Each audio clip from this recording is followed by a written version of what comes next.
Rain और उसका group जैसे ही अंकल ब्रैम के घर पहुंचा, अंदर से गुस्से से तमतमाती आवाज आई। क्या तुम लोगों को दिखता नहीं? मेरा कमरा पहले से ही छोटा है और तुम सबने इसे भीड़ भाड़ वाला बाजार बना दिया। निकलो यहाँ से। मैं कोई मदद नहीं करने वाला। लेकिन इससे पहले कि कोई कुछ कहता, सैंट इसेरा आगे आई और नम्रता से बोली, प्लीज अंकल ब्रैम, हमारी बात सुनिए। ये हमारे यंग मास्टर रेन है। ये बाकी अमीरजादों जैसे नहीं है। इसने एस्लिंग सिटी के लिए बहुत कुछ किया है, लोगों के लिए, भूखों के लिए, जरूरतमंदों के लिए। कृपया इसे इतना सख्त मत आंकिए। ब्रैम ने रेन की ओर देखा और गहरी सांस लेते हुए कहा, हाँ, इसके बारे में बहुत सुना है। सब कहते हैं एस्लिंग सिटी का नया लॉर्ड बहुत नेक दिल है। लेकिन फिर उसने सिर झटक दिया। अच्छा इंसान होना काफी नहीं है। मैंने सुना है तुमने कुछ भ्रष्ट लॉर्ड्स को सबक सिखाया और शहर की फूड क्राइसिस को ठीक किया। लेकिन सिर्फ इन चीजों से सब कुछ नहीं सुधरता। इस शहर की असल समस्याएं कहीं ज्यादा गहरी हैं। इस पर सैंट इसेरा ने धीरे लेकिन मजबूती से कहा, यही तो हमारी सबसे बड़ी भूल होती है अंकल। हम ये मान लेते हैं कि कोई अकेला इंसान सब कुछ नहीं बदल सकता, और फिर जो थोड़ा बहुत अच्छा हो रहा होता है उसे भी छोटा समझते हैं।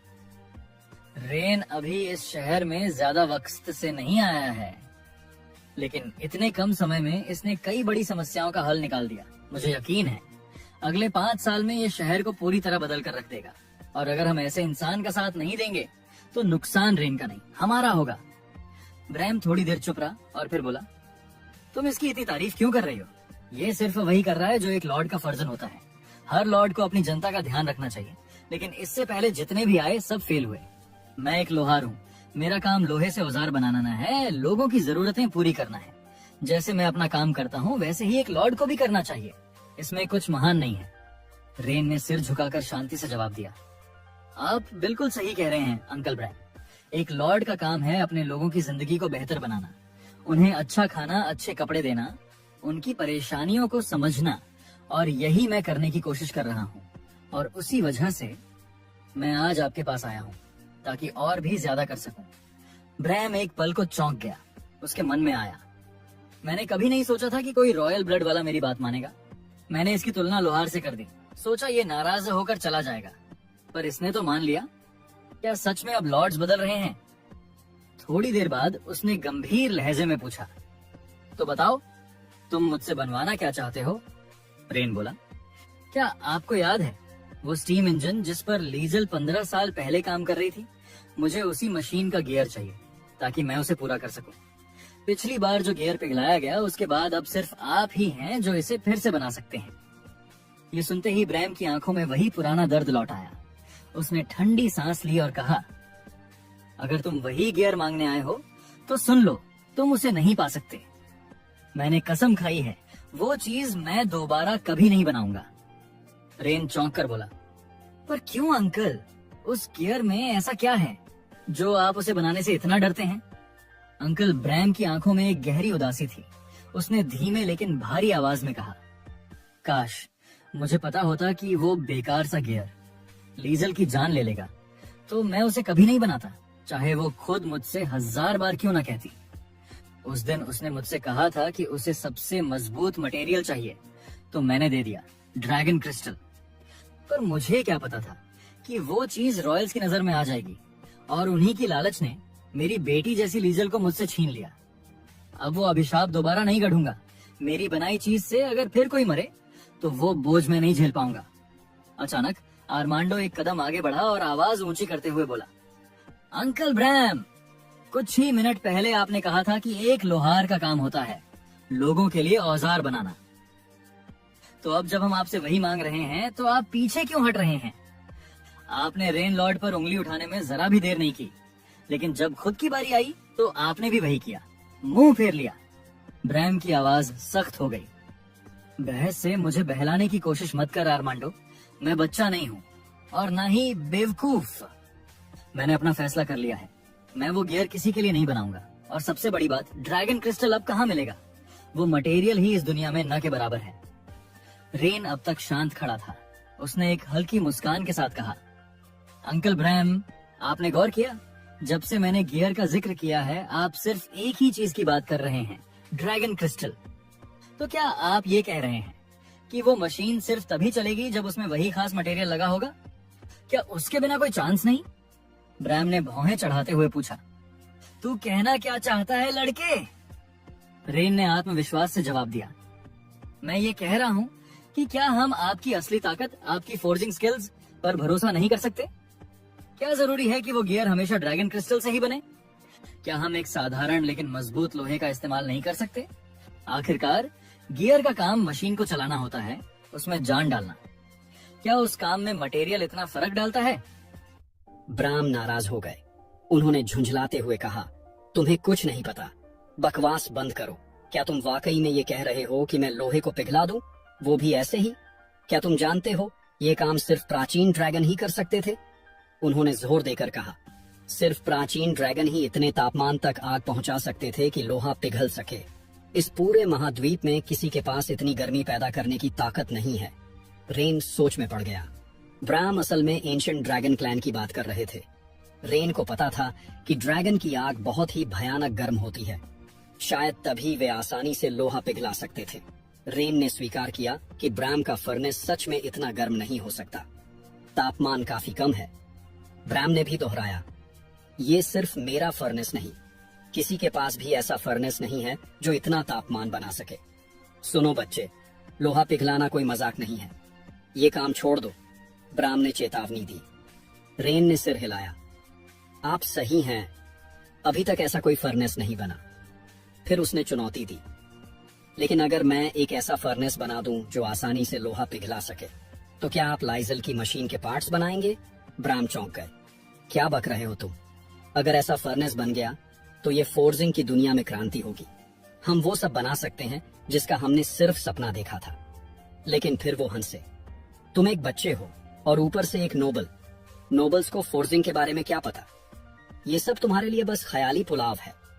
रेन मुस्कुराया, फिर देखते हैं किसके शब्द खोखले हैं। उसने एक शर्त रखी, अगर मैं ऐसा फर्नेस बना दूं जो लोहा पिघला सके, तो क्या आप लाइसेल की मशीन के गियर्स बनाएंगे? ब्रैम ने गंभीर होकर कहा, तो बात यह है, ठीक है, अगर तुम ऐसा फर्नेस बना दो तो न सिर्फ मैं गियर्स बनाऊंगा, बल्कि जो भी पार्ट्स तुम्हें आगे चाहिए होंगे मैं खुद बनाऊंगा। लाइसेल की मशीन पूरी करने में मैं हर संभव मदद करूंगा। रेन के मन में आया, फर्नेस बनाना तो मेरे लिए आसान है। उसने मुस्कुराकर कहा, डन, अब बहुत जल्द तुम्हें तुम्हारा हाई क्वालिटी फर्नेस मिल जाएगा। जाते जाते ब्रैम ने चेतावनी दी, सुन लो बच्चा, अगर तुम फेल हुए तो फिर कभी यहाँ लौटकर मत आना, ये तुम्हारा आखिरी मौका है। रेन सोच में पड़ गया। लोहे को पिघलाने के लिए तापमान चाहिए होता है 1538 डिग्री सीसी। अभी का फर्नेस तो पास भी नहीं आता। अगर मुझे तापमान बढ़ाना है तो मुझे इसका डिजाइन ही बदलना होगा। रेन ने गौर किया कि फर्नेस के अंदर पर्याप्त ऑक्सीजन फ्लो की जगह नहीं है। मुझे एक सेकेंडरी ऑक्सीजन सप्लाई बनानी होगी जिससे हीट इफेक्ट बढ़े और तापमान दोगुना हो जाए। ये सोचकर रेन ने पास पड़ा एक हथौड़ा उठाया और फर्नेस पर वार करना शुरू कर दिया। सेरा और अरमांडो हैरान रह गए। यंग मास्टर ये क्या कर रहे हैं? वो ब्रैम अंकल का फर्नेस तोड़ रहे हैं। सेरा ने दौड़कर रेन को रोकने की कोशिश की। प्लीज यंग मास्टर, ऐसा मत कीजिए। ब्रैम अंकल को अगर पता चला कि आपने उनका फर्नेस तोड़ दिया है तो वो बहुत नाराज होंगे। अरमांडो भी घबरा गया। अंकल ब्रैम को उस फर्नेस से गहरा लगाव है। अगर आपने इसे तोड़ दिया तो वो हमारी कभी मदद नहीं करेंगे। रेन ने शांत स्वर में कहा, चिंता मत करो, मैं कुछ गलत नहीं कर रहा, बल्कि एक बड़ी चीज सही करने जा रहा हूँ। और फिर रेन ने फर्नेस में 2 नए छेद बना दिए। रेन ने फर्नेस की ओर इशारा करते हुए समझाया, अब इन 2 वेंट्स के जरिए ऑक्सीजन और हाइड्रोजन की सप्लाई पहले से कहीं ज्यादा बेहतर होगी। इससे फर्नेस की दहन क्षमता यानी कंबस्शन इफिशिएंसी बहुत बढ़ेगी। मुझे यकीन है तापमान 2 गुना तक बढ़ जाएगा और फिर हम लोहे को भी आराम से पिघला सकेंगे। सेरा अब भी उलझन में थी। यंग मास्टर, मुझे आपकी बातों का कुछ भी समझ नहीं आया। मैं बस इतना जानना चाहती हूँ, क्या ये वाकई काम करेगा? इतनी छोटी सी चीज से क्या सच में तापमान इतना बढ़ सकता है? रेन मुस्कुरा उठा। यही तो विज्ञान की खूबसूरती है सेरा, जो बदलाव बाहर से छोटा दिखता है वो अंदर से बहुत बड़ा असर डाल सकता है। बस देखती जाओ, ये फर्नेस कैसे लोहा पिघलाता है जैसे पहले कभी नहीं किया। उसी समय अंकल ब्राम लोहे का बोरा उठाए वहां पहुंचे। जैसे ही उनकी नजर बदले हुए फर्नेस पर पड़ी, वो वहीं थम गए। तुमने ये क्या कर दिया? मेरा फर्नेस तोड़ दिया। तुम्हें अंदाजा भी है इसे बनाने में मैंने कितनी मेहनत की थी। मैंने अपनी आत्मा झोंक दी थी इसमें और तुमने कुछ ही पलों में इसे बर्बाद कर दिया। इस बार तुमने हद पार कर दी है। रेन ने शांत स्वर में जवाब दिया। अंकल ब्राम, मुझे आपकी नाराजगी समझ में आती है, लेकिन यकीन मानिए मैंने इसे तोड़ा नहीं बल्कि बेहतर बनाया है। आप खुद देखिएगा अब ये फर्नेस किस तरह से लोहे को पिघलाता है। अंकल ब्राम गुस्से में फट पड़े। क्या तुम्हें लगता है फोर्जिंग कोई मजाक है? तुम मुझसे ज्यादा जानते हो क्या? पूरी जिंदगी मैंने इसी कला में गुजारी है और मैं कह रहा हूँ तुमने मेरा फर्नेस बर्बाद कर दिया। लोहे को पिघलाना तो दूर, अब तो ये सामान्य चीजें भी नहीं पिघला पाएगा और इन 2 छेदों से तापमान तो और गिर जाएगा। रेन ने धीरे से कहा, आपके पास लोहा है ना, तो एक बार आजमा कर देख लीजिए, इस्तेमाल कीजिए, खुद देखिए। जब तक कोशिश नहीं करेंगे तब तक पता कैसे चलेगा? काफी देर तक अंकल ब्राम चुप रहे, फिर बड़बड़ाए। ठीक है, बहुत ज्यादा जिद कर रहे हो, मुझे तो पता है सब बर्बाद हो चुका है, पर तुम्हें गलत साबित करने के लिए एक बार कोशिश कर लेता हूँ। ब्राम ने अनमने ढंग से लोहा फर्नेस में डाला। सभी लोगों ने सांस रोक कर देखा। कुछ ही पलों में अंकल ब्राम की आंखें हैरानी से फैल गईं। ये कैसे हो सकता है? ये फर्नेस सच में लोहा पिघला रहा है? सेंटा ने हैरानी से कहा। यंग मास्टर, आप पूरी तरह सही थे, ये फर्नेस वाकई में लोहे को पिघला रहा है। अरमांडो भी दंग था। ये तो अविश्वसनीय है। मैंने कभी नहीं सोचा था कि हम कभी लोहा पिघला पाएंगे। यंग मास्टर, रेन, आपने ऐसा क्या कर दिया? रेन ने अंकल ब्राम की ओर देखा और पूछा। अंकल, अब तो आपको कुछ कहना चाहिए ना, अभी थोड़ी देर पहले तो आप बहुत बोल रहे थे। ब्राम चुप रहे, फिर धीरे से बोले, बच्चे, तुमने ये कैसे किया? सिर्फ 2 छेद बनाकर तुमने पूरी व्यवस्था ही बदल दी। मैं तो हमेशा से एक हाई एफिशिएंसी फर्नेस का सपना देखता आया हूँ और तुमने पलक झपकते ही उसे हकीकत बना दिया। रेन ने मुस्कुराकर कहा, मैंने इसमें एरोनॉटिक्स यानी वायुगतिकी के सिद्धांत लगाए हैं। अगर आप चाहें तो मैं सब विस्तार से समझा सकता हूँ। वाकई में ये ज्ञान बहुत रोचक है। फिर उसने हल्की मुस्कान के साथ पूछा, तो अब आप वो गियर बनाएंगे मेरे लिए? अंकल ब्राम हंस पड़े। तुम्हारा हक बनता है। हाँ, मैं बनाऊंगा, लेकिन ध्यान से सुनो बच्चे, जैसे ही वो गियर बन गया, वो नोबल फिर से तुम्हारे पीछे आ सकता है। लाइसल ने भी यही गलती की थी। उसने उसे हल्के में लिया और देखो फिर क्या हुआ। उसका नाम आज भी लोग कांपते हुए लेते हैं, इसलिए सतर्क रहो। रेन ने हल्की मुस्कान के साथ जवाब दिया, मेरे लिए चिंता मत करिए, डरना उसे चाहिए, मुझे नहीं। वो मेरे पास आए या ना आए, मैं तो उसके पास जरूर जाऊंगा, और जब जाऊंगा तो पूरी दुनिया को दिखाऊंगा कि उसने कितनी बड़ी भूल की थी। कुछ देर बाद रेन उस स्टीम इंजन के पास पहुंचा, हाथ में ब्राम द्वारा बनाए गए गियर के साथ। मन ही मन वो सोच रहा था, यही वो आखिरी टुकड़ा था जिसकी कमी से ये इंजन अब तक नहीं चल पाया, लेकिन अब ये इंजन जरूर चलेगा। उसने गर्व से घोषणा की, अब दुनिया तैयार हो जाए, क्योंकि इंडस्ट्रियल युग की शुरुआत होने वाली है। एक ऐसी दुनिया जहां लोग और भी सुखी और बेहतर जीवन जिएंगे। लिया गियर को ध्यान से देखते हुए बोली, ये गियर मजबूत तो लग रहा है, लेकिन ये बहुत छोटा भी है। स्टीम इंजन तो विशाल है, क्या इतना छोटा गियर उसे संभाल पाएगा? उसने चिंता जताई। अगर ये अंदर टूट गया तो बहुत नुकसान हो सकता है, खासकर तब जब आप पास ही खड़े होंगे। मैं नहीं चाहती कि आप मेरे सामने घायल हो जाएं। सेंट ईसरा ने भी लिया की बात से सहमत। लिया ने रेन से कहा, कृपया अभी मशीन से दूर रहिए, मैं अपने लोगों से क्रिस्टल मंगवाती हूँ। एक बार वो आ जाए, फिर हम सुरक्षित रूप से काम जारी रख सकते हैं। लेकिन रेन ने सभी को आश्वस्त किया, चिंता मत कीजिए, सामान्यतः भाप इंजन में आयरन गियर्स ही इस्तेमाल होते हैं। लाइजल को तकनीकी जानकारी सीमित थी, इसीलिए उसने ड्रैगन क्रिस्टल जैसे हाई ग्रेड मटेरियल का इस्तेमाल किया। हकीकत में इसकी जरूरत नहीं थी, एक साधारण आयरन गियर भी काम कर सकता है। तभी अरमांडो बीच में आया और रेन की मेहनत की तारीफ की। तुमने जो किया है वो काबिले तारीफ है, लेकिन मेरी मास्टर के खिलाफ कुछ मत कहना। ये मशीन उन्होंने बनाई थी, उनके ज्ञान पर सवाल उठाना ठीक नहीं। रेन ने ठंडी मुस्कान के साथ जवाब दिया, तुम्हें अपनी मास्टर की नहीं, खुद की चिंता करनी चाहिए अरमांडो। याद है हमारी शर्त? अगर मैं इस स्टीम इंजन को चला पाया तो तुम जिंदगी भर मेरे लिए काम करोगे। अब जब इंजन लगभग तैयार था, रेन ने कहा, तैयार हो जाओ अपना वादा निभाने के लिए। अरमांडो ने गंभीरता से जवाब दिया, मैं अपनी बात पर कायम हूँ, लेकिन जब तक ये मशीन चलती नहीं, मैं तुम्हारी बातों पर यकीन नहीं करूंगा। अगर तुम इसे ठीक कर पाए तो मैं जो कहोगे वही करूंगा। रेन ने आत्मविश्वास से गियर मशीन में डाला और सबको बताया, अब आप सभी जादू देखेंगे। मशीन स्टार्ट हुई और उससे धुआं निकलने लगा। सेंटा खुशी से चिल्लाई, अविश्वसनीय, मशीन चल पड़ी है, आखिरकार ये काम कर रही है। उसने रेन की ओर देखा और कहा, तुम सच में कमाल के हो, तुमने 15 साल पुराना प्रोजेक्ट पूरा कर दिया। अरमांडो सन्न रह गया, उसकी आंखों में आंसू थे। वो बुदबुदाया, मास्टर, ये आखिरकार हो गया, हमारे वर्षों का इंतजार खत्म हो गया।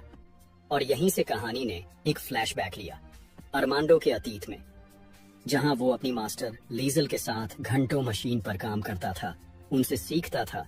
लीजल ने एक दिन उससे कहा था, ये मशीन मेरे लिए बहुत खास है, मुझे यकीन है एक दिन ये दुनिया के लाखों लोगों की जिंदगी बदल देगी, उनके लिए जिंदगी आसान बनाएगी। इसे पूरा करना मेरा सपना है, चाहे कुछ भी हो जाए। लेकिन फिर वो काली घड़ी आई, लाइजल पर हमला हुआ। वो जमीन पर गिरी थी और उनकी सांसें टूट रही थी। उन्होंने अरमांडो की ओर देखा और आखिरी शब्द कहे, इस मशीन को पूरा करना मेरा सपना था, लेकिन अब मैं नहीं कर पाऊंगी। अब ये सब तुम्हारे हवाले है, मुझे सिर्फ तुम पर भरोसा है, इसे मेरे लिए पूरा करना प्लीज। वर्तमान में अरमांडो फूट फूट कर रो रहा था। मेरी गुरु की आखिरी इच्छा, उनका सपना आज पूरा हो गया।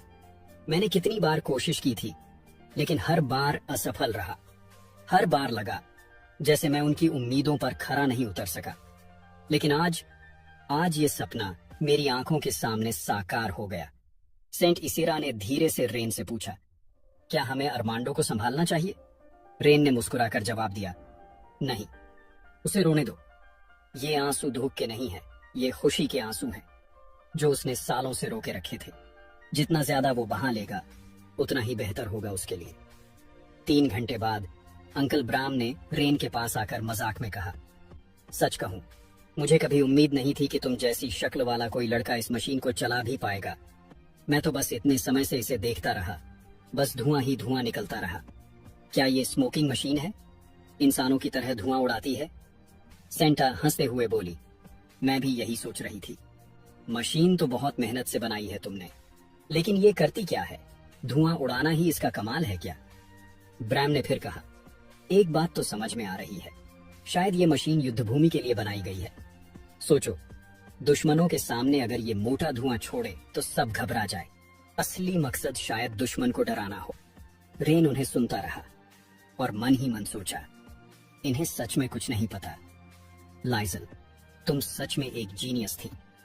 ये लोग तो इस मशीन को देखकर भी नहीं समझ पा रहे कि ये करती क्या है, और तुमने इसे अकेले बना डाला था। फिर रेन ने सबकी ओर देखा और गंभीरता से कहा, आप सबने जितनी भी अटकलें लगाई, सब गलत थी। ये कोई स्मोकिंग मशीन नहीं है। मैं बताता हूं, ये असल में है क्या। ये है एक स्टीम इंजन, और यही है उस युग की नींव जिसे हम औद्योगिक क्रांति कहेंगे। ये मशीन भविष्य को आकार देने में एक बड़ा किरदार निभाने वाली है। चाहे बात कपड़ा उद्योग की हो, परिवहन की, या फिर युद्ध की मशीनों की, यही मशीन उन्हें चलाने की ताकत देती है। कह सकते हैं कि ये हर दूसरी मशीन के पीछे धड़कता हुआ दिल है।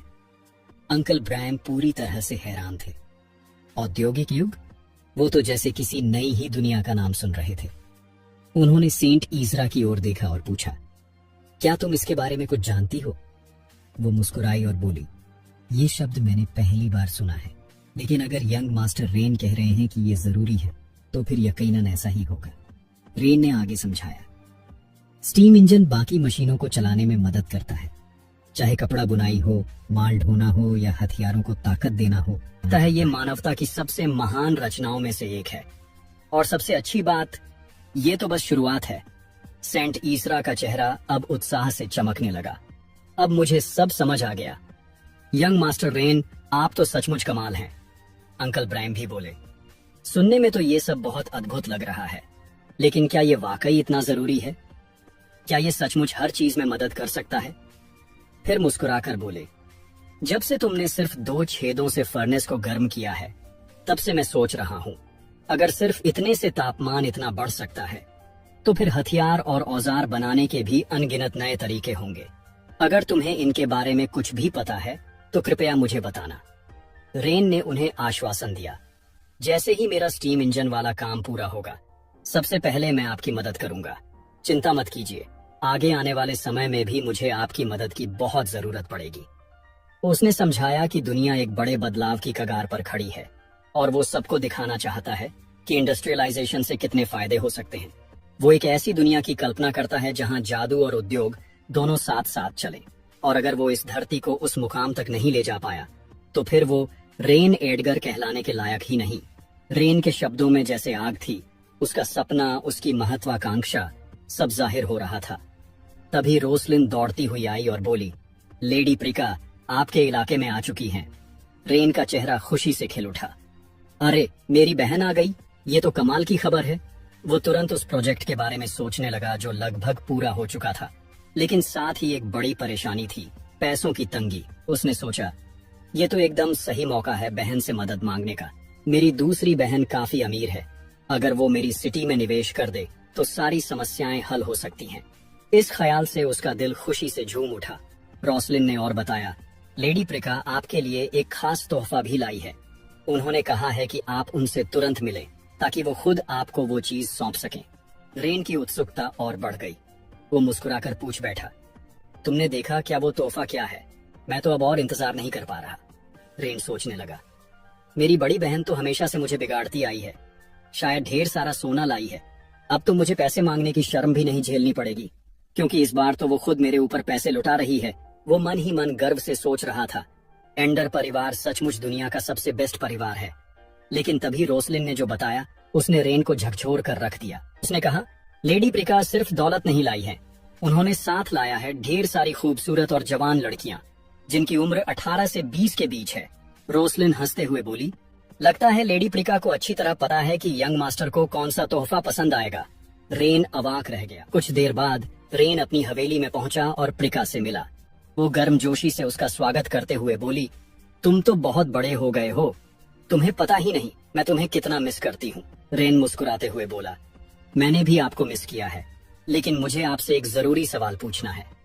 उसने पीछे खड़ी लड़कियों की ओर इशारा किया और पूछा, आप उन्हें साथ क्यों लाई हैं? प्रिका हंसने लगी, अरे ये क्या सवाल हुआ? कहीं तुम ये तो नहीं कह रहे कि तुम्हें इनमें से कोई पसंद नहीं आई? क्या इन सब में से कोई भी तुम्हारे टाइप की नहीं है? रेन ने झट से कहा, नहीं नहीं, बात वो नहीं है, लेकिन जब से ये सब यहाँ आई हैं, लोग मुझे अजीब निगाहों से देखने लगे हैं। जो लोग पहले मेरा सम्मान करते थे अब अजीब तरह से देख रहे हैं। मुझे बहुत असहज महसूस हो रहा है, इसलिए जानना चाहता हूँ आप उन्हें लेकर क्यों आई हैं? प्रिका ने भौहें चढ़ाई और बोली, ओह ऐसा है, क्या यहाँ के लोगों में सच में इतनी हिम्मत है कि ये अपने स्वामी का अपमान कर सके? रेन को साफ समझ आ गया कि उसकी बहन सब कुछ अच्छी तरह समझ रही है, लेकिन फिर भी जानबूझकर अनजान बन रही थी। वो सोचने लगा, मैंने लिया के सामने अपनी एक बहुत अच्छी छवि बना रखी थी, लेकिन अब सब कुछ बर्बाद हो गया। अब तो वो यही सोच रही होगी कि मैं कोई बेशर्म बेहुदा इंसान हूँ जो अब तक शरीफ बनने का नाटक कर रहा था। उसने प्रिका की तरफ मुड़कर कहा, दीदी प्लीज समझने की कोशिश करो, जरा लिया को देखो, उसके चेहरे पर सब कुछ साफ दिख रहा है। वो जो हमेशा मेरे साथ हंसती और नरम रहती थी, अब उसकी आंखों से गुस्सा बरस रहा है, जैसे अभी मार ही डालेगी। बस अब और मजाक मत करो। प्रिका मुस्कुराई और बोली, ओह तो एलिस को सच में फर्क पड़ रहा है तुम्हारे बर्ताव से, इसका मतलब वो तुम्हारी परवाह करती है। ईमानदारी से कहूँ तो रैन, तुम बहुत लकी हो, तुम्हारे आसपास के लोग तुमसे सच्चा लगाव रखते हैं। रेन ने गहरी सांस ली और मिन्नत भरे लहजे में कहा, दीदी प्लीज एक पल के लिए चुप रहो, तुम अपनी बातों से मुझे फंसा रही हो और ये मजाक अब बहुत लंबा हो गया है। बस ये बताओ कि तुम इन सारी लड़कियों को यहाँ क्यों लाई हो? मुझे तो याद नहीं कि मैंने तुमसे कभी किसी को बुलाने को कहा था। आखिरकार प्रिका बोली, ठीक है बताती हूँ, लेकिन पहले इतना ड्रामा मत करो। मैं इन्हें उस चिट्ठी की वजह से लाई हूँ जो तुमने मुझे भेजी थी। रेन चौंक गया, क्या सिर्फ एक चिट्ठी की वजह से? प्रिका ने सिर हिलाया और कहा, हाँ वही चिट्ठी जिसमें तुमने लिखा था कि तुम्हें रोसलिन बहुत पसंद है और तुम उसे अपने पास रखना चाहते हो। वो पढ़ते ही मुझे लगा मेरा छोटा भाई अब बड़ा हो गया है, तो मैंने सोचा कि तुम्हें खुश करने के लिए कुछ करना चाहिए। मैंने सोचा अगर तुम्हारे पास विकल्प होंगे तो शायद तुम्हें कोई उपयुक्त साथी मिल जाए। इसलिए मैंने अलग अलग तरह की लड़कियों को लाया ताकि शायद तुम्हारे स्वाद की कोई मिल जाए। रेन हक्का बक्का रह गया। रुको, कब कहा मैंने कि मुझे रोसलिन पसंद है? तुमने मेरे खत को गलत समझा।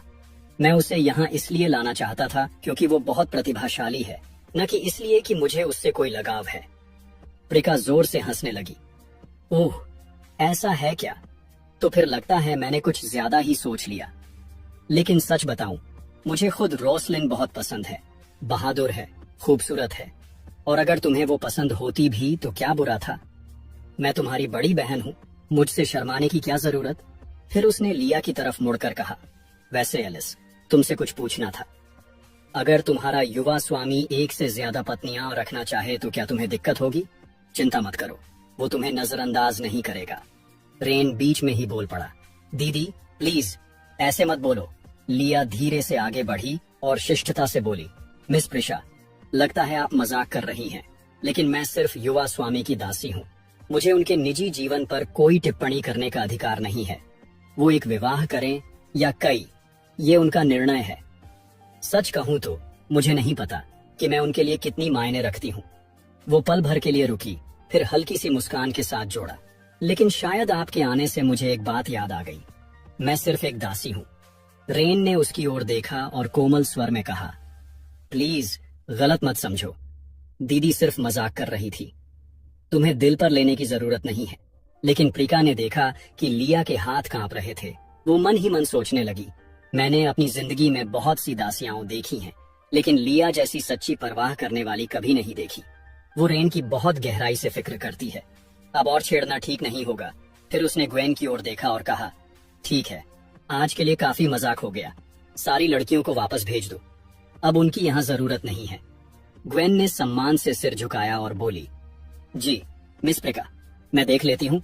बाद में रेन प्रिका को साथ लेकर स्टडी रूम में गया और समझाने लगा, कुछ ही दिनों में एसलिंग शहर में डैम प्रोजेक्ट पूरा हो जाएगा। इसका सबसे बड़ा फायदा यह होगा कि हम खेती के लिए पानी का बहाव कंट्रोल कर पाएंगे।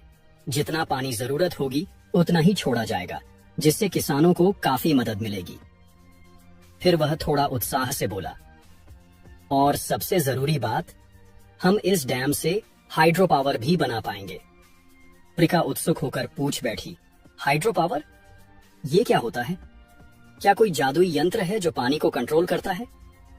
रेन मुस्कुराया और सिर हिलाते हुए बोला, नहीं, बिल्कुल नहीं। आसान शब्दों में कहूं तो पानी के बहाव से हम ऊर्जा पैदा करेंगे और उस ऊर्जा से मशीनें चल सकेंगी। इससे बहुत सी समस्याएं सुलझेंगी और लोगों की जिंदगी आसान हो जाएगी। हालांकि रेन ने अच्छी तरह समझाया, फिर भी उसे लगा कि प्रिका पूरी तरह नहीं समझ पाई। इसलिए उसने पूछा, लेकिन क्या ये सच में यहाँ की फूड क्राइसिस हल कर पाएगा? रेन ने आत्मविश्वास से सिर हिलाया, हाँ, सब कुछ आपस में जुड़ा है। अगर खेतों को सही सिंचाई मिलेगी तो फसलें भी बेहतर उगेंगी, और जब फसलें भरपूर होंगी तो खाना खुद ब खुद भरपूर हो जाएगा। तुम समझती क्यों नहीं? अगर हम ये बांध बनाते हैं तो एक साथ कई समस्याओं का हल हो जाएगा। प्रिसिया वहीं बैठ गई, उसकी आंखों में हैरानी साफ झलक रही थी। ये तो वाकई कमाल है। लेकिन एक बात बताओ रेन, तुम्हें ये सब ज्ञान आया कहाँ से? मुझे अच्छे से याद है, तुम्हें पढ़ाई से हमेशा नफरत थी। तुम तो हमेशा तलवारबाजी में ही डूबे रहते थे, किताबों से दूर भागते थे। तो फिर अचानक ये सब कैसे जान गए? बताओ ना सच सच। मैं अपने भाई को जानती हूँ, ये ज्ञान उसका नहीं हो सकता। आखिर सच में क्या हुआ है तुम्हारे साथ? रेन चौंक गया। ओह, मैं तो ये बात पूरी तरह भूल ही गया था। असल में मैं असली रेन एडगर नहीं हूँ। जब मैं इस दुनिया में आया था, मेरा शरीर पहले से ही बुरी तरह घायल था। तब मुझे समझ नहीं आया था कि ये चोटें क्यों हैं, और मैंने किसी से कुछ पूछा भी नहीं। लेकिन अब समझ में आ रहा है, ये चोटें शायद तलवार की कठोर ट्रेनिंग से आई होंगी। उसे लगा अगर प्रिसिया को जरा भी शक हो गया तो बहुत खतरनाक हो सकता है। इसलिए वो शांत दिखने की कोशिश करता हुआ बोला, दीदी तुम फिर मजाक कर रही हो क्या? मैं तुम्हारे सामने खड़ा हूँ और तुम पूछ रही हो कि तुम्हारा भाई कहाँ है। तुम्हें पता ही है, मैं उस वक्त घायल हो गया था जब मुझे इस शहर का लॉर्ड बनाया गया।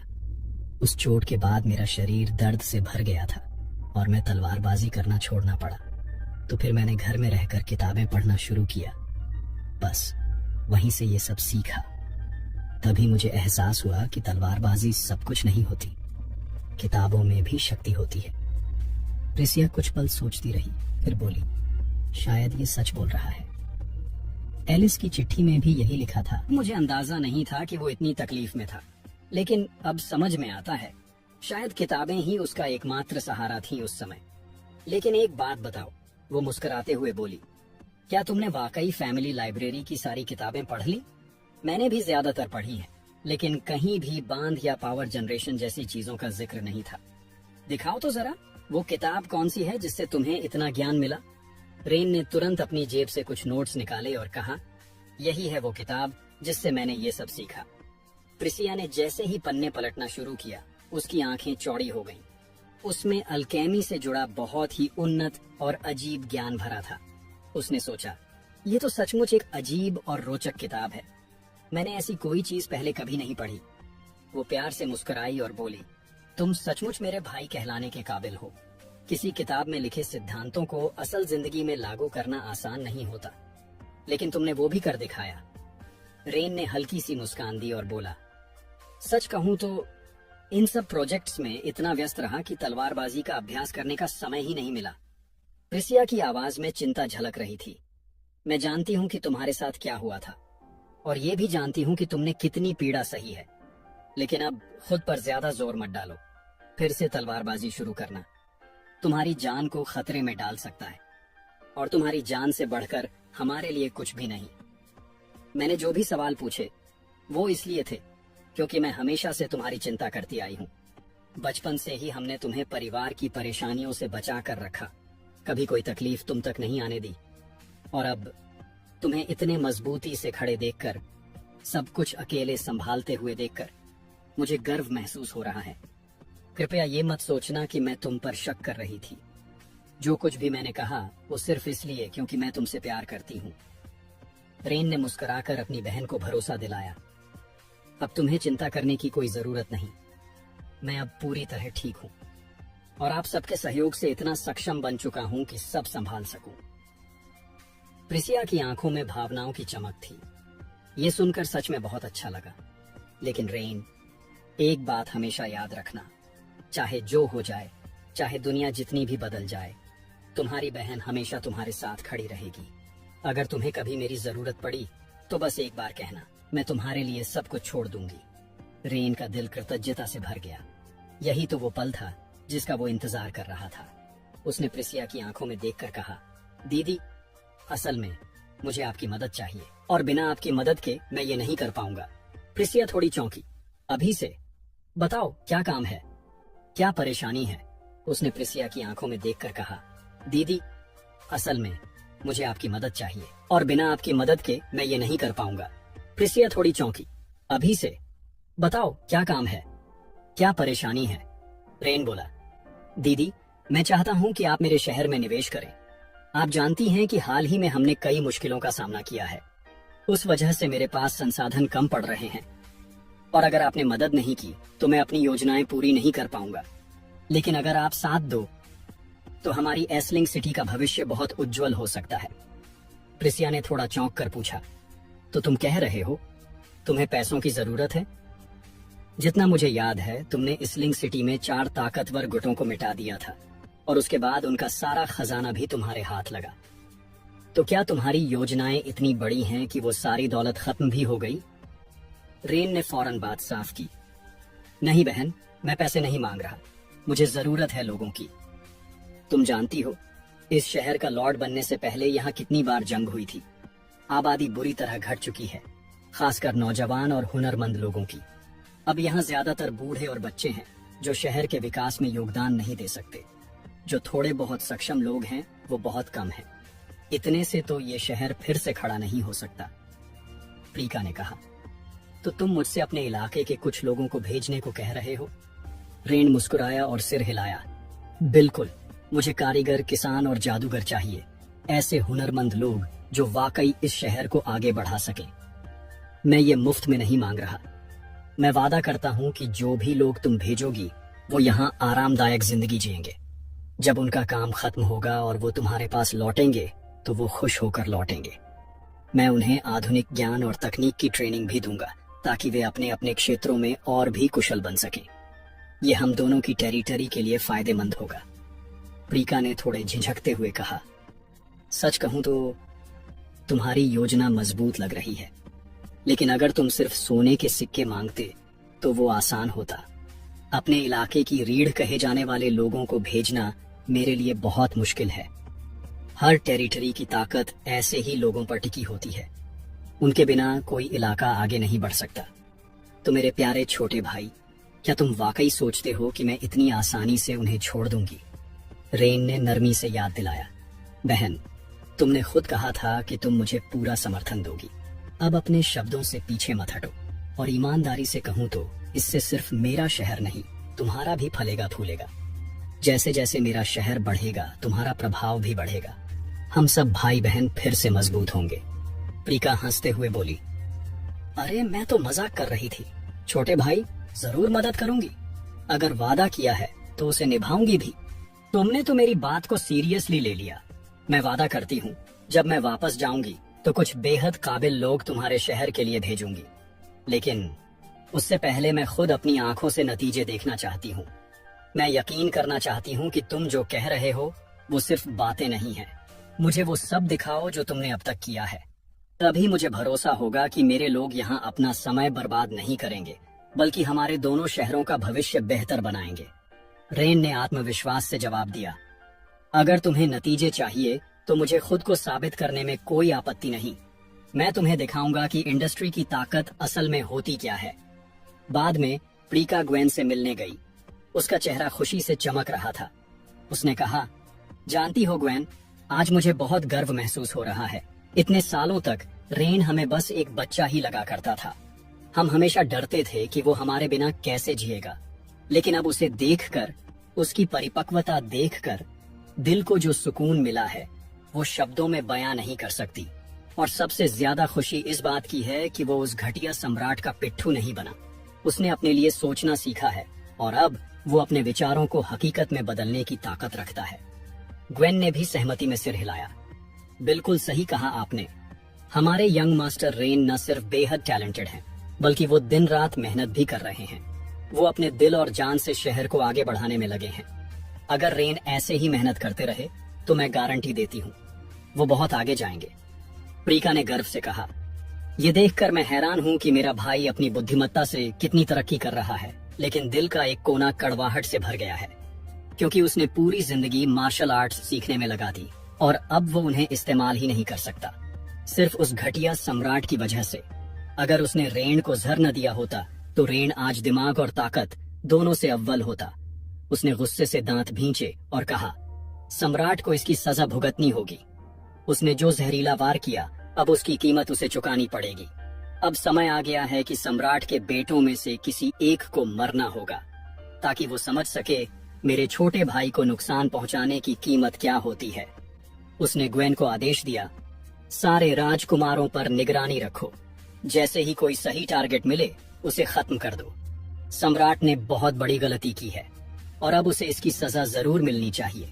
ग्वेन ने आश्वस्त करते हुए कहा, आप चिंता मत कीजिए, सब कुछ मैं संभाल लूंगी और ये भी तय करूंगी कि किसी को कुछ पता न चले।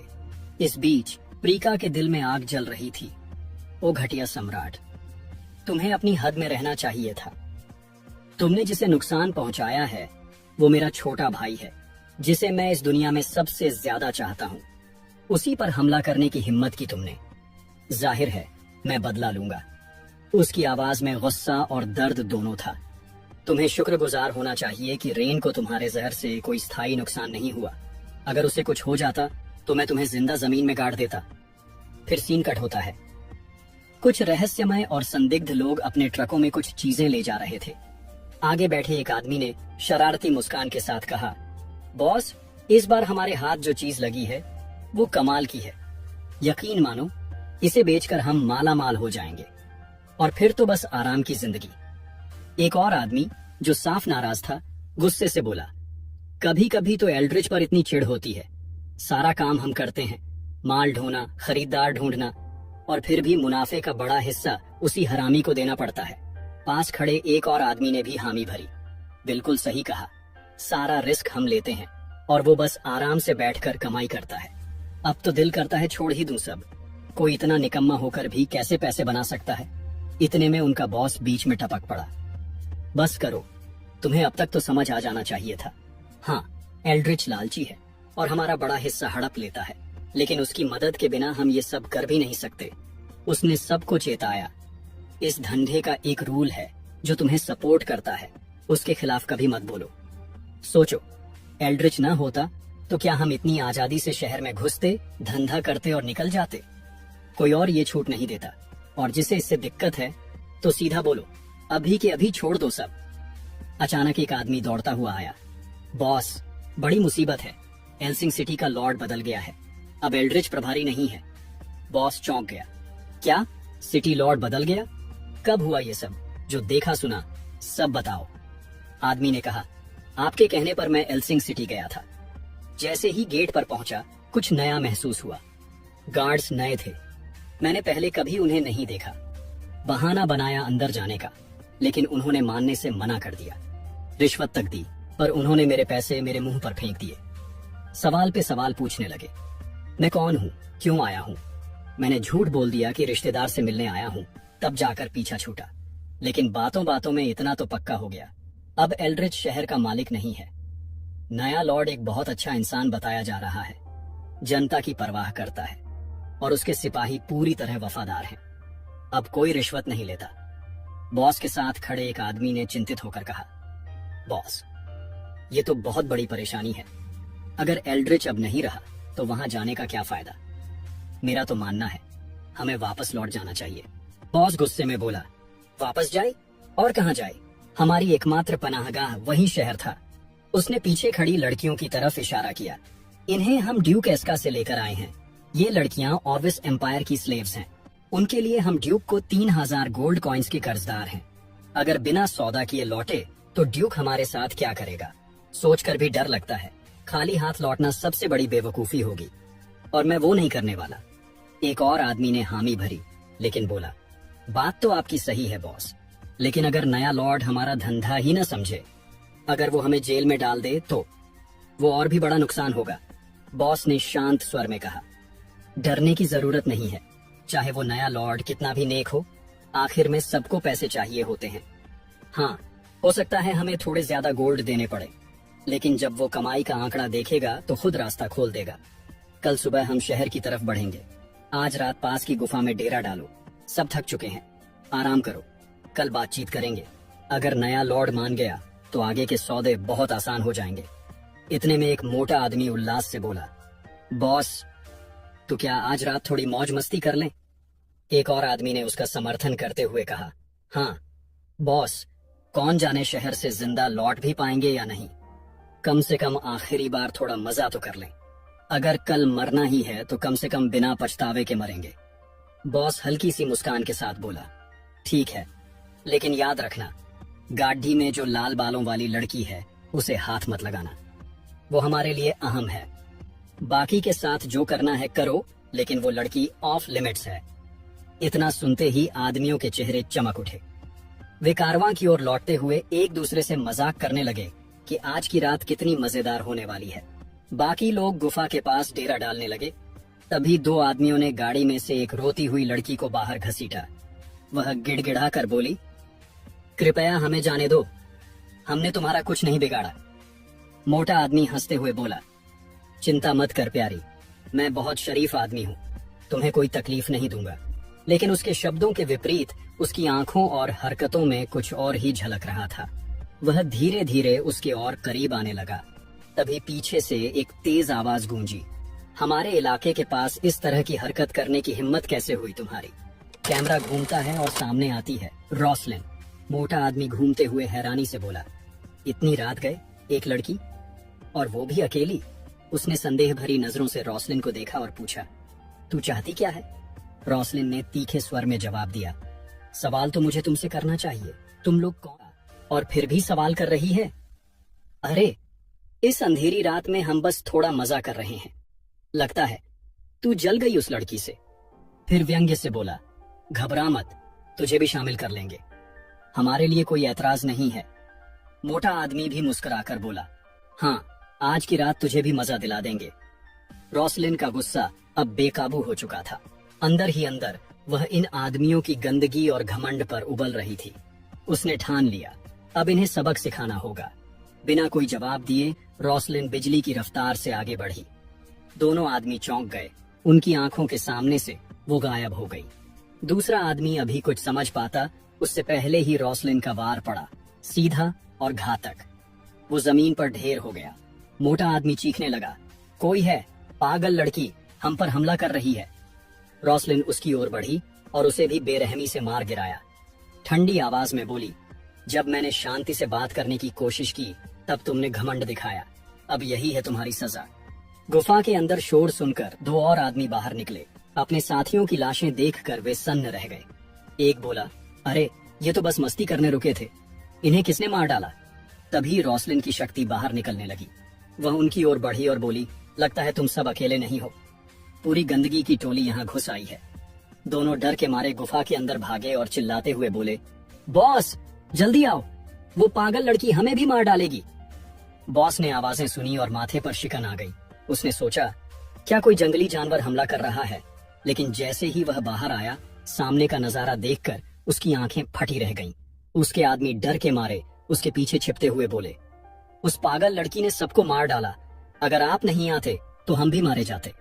बॉस ने शांत मुद्रा बनाए रखते हुए रॉसलिन की ओर देखा और पूछा, क्या मैं जान सकता हूँ कि तुमने मेरे आदमियों पर हमला क्यों किया? वह बोला, जहां तक मुझे याद है हमने तुम्हारा कोई नुकसान नहीं किया। अगर हमने कोई गुनाह नहीं किया तो फिर इतनी सख्त सजा क्यों? रॉसलिन सीधे मुद्दे पर आई। उसने पूछा, वो लड़की जो पहले रो रही थी, क्या वो तुम्हारे साथ है और उसका तुमसे क्या रिश्ता है? बॉस हल्की हंसी के साथ बोला, लगता है तुम कोई गलत फहमी में हो, शायद तुम्हें लगा हम कुछ गलत कर रहे हैं, बट ऐसा कुछ नहीं है। फिर वह बोला, असल में हम ड्यूक एस्का के इलाके से आए गुलाम व्यापारी हैं, हम तो बस यहाँ अपने गुलाम बेचने आए थे। उसने यह तक कहा कि उनके पास उस शहर के स्थानीय रईसों के आदेश हैं और वे सिर्फ उनके कहे अनुसार गुलामों को ला रहे हैं। सब कुछ पूरी तरह कानूनी था, इसलिए रॉसलिन को उनके आदमियों पर हमला करने का कोई हक नहीं था। रॉसलिन का चेहरा भीतर से सख्त हो गया। वो अंदर ही अंदर स्तब्ध रह गई।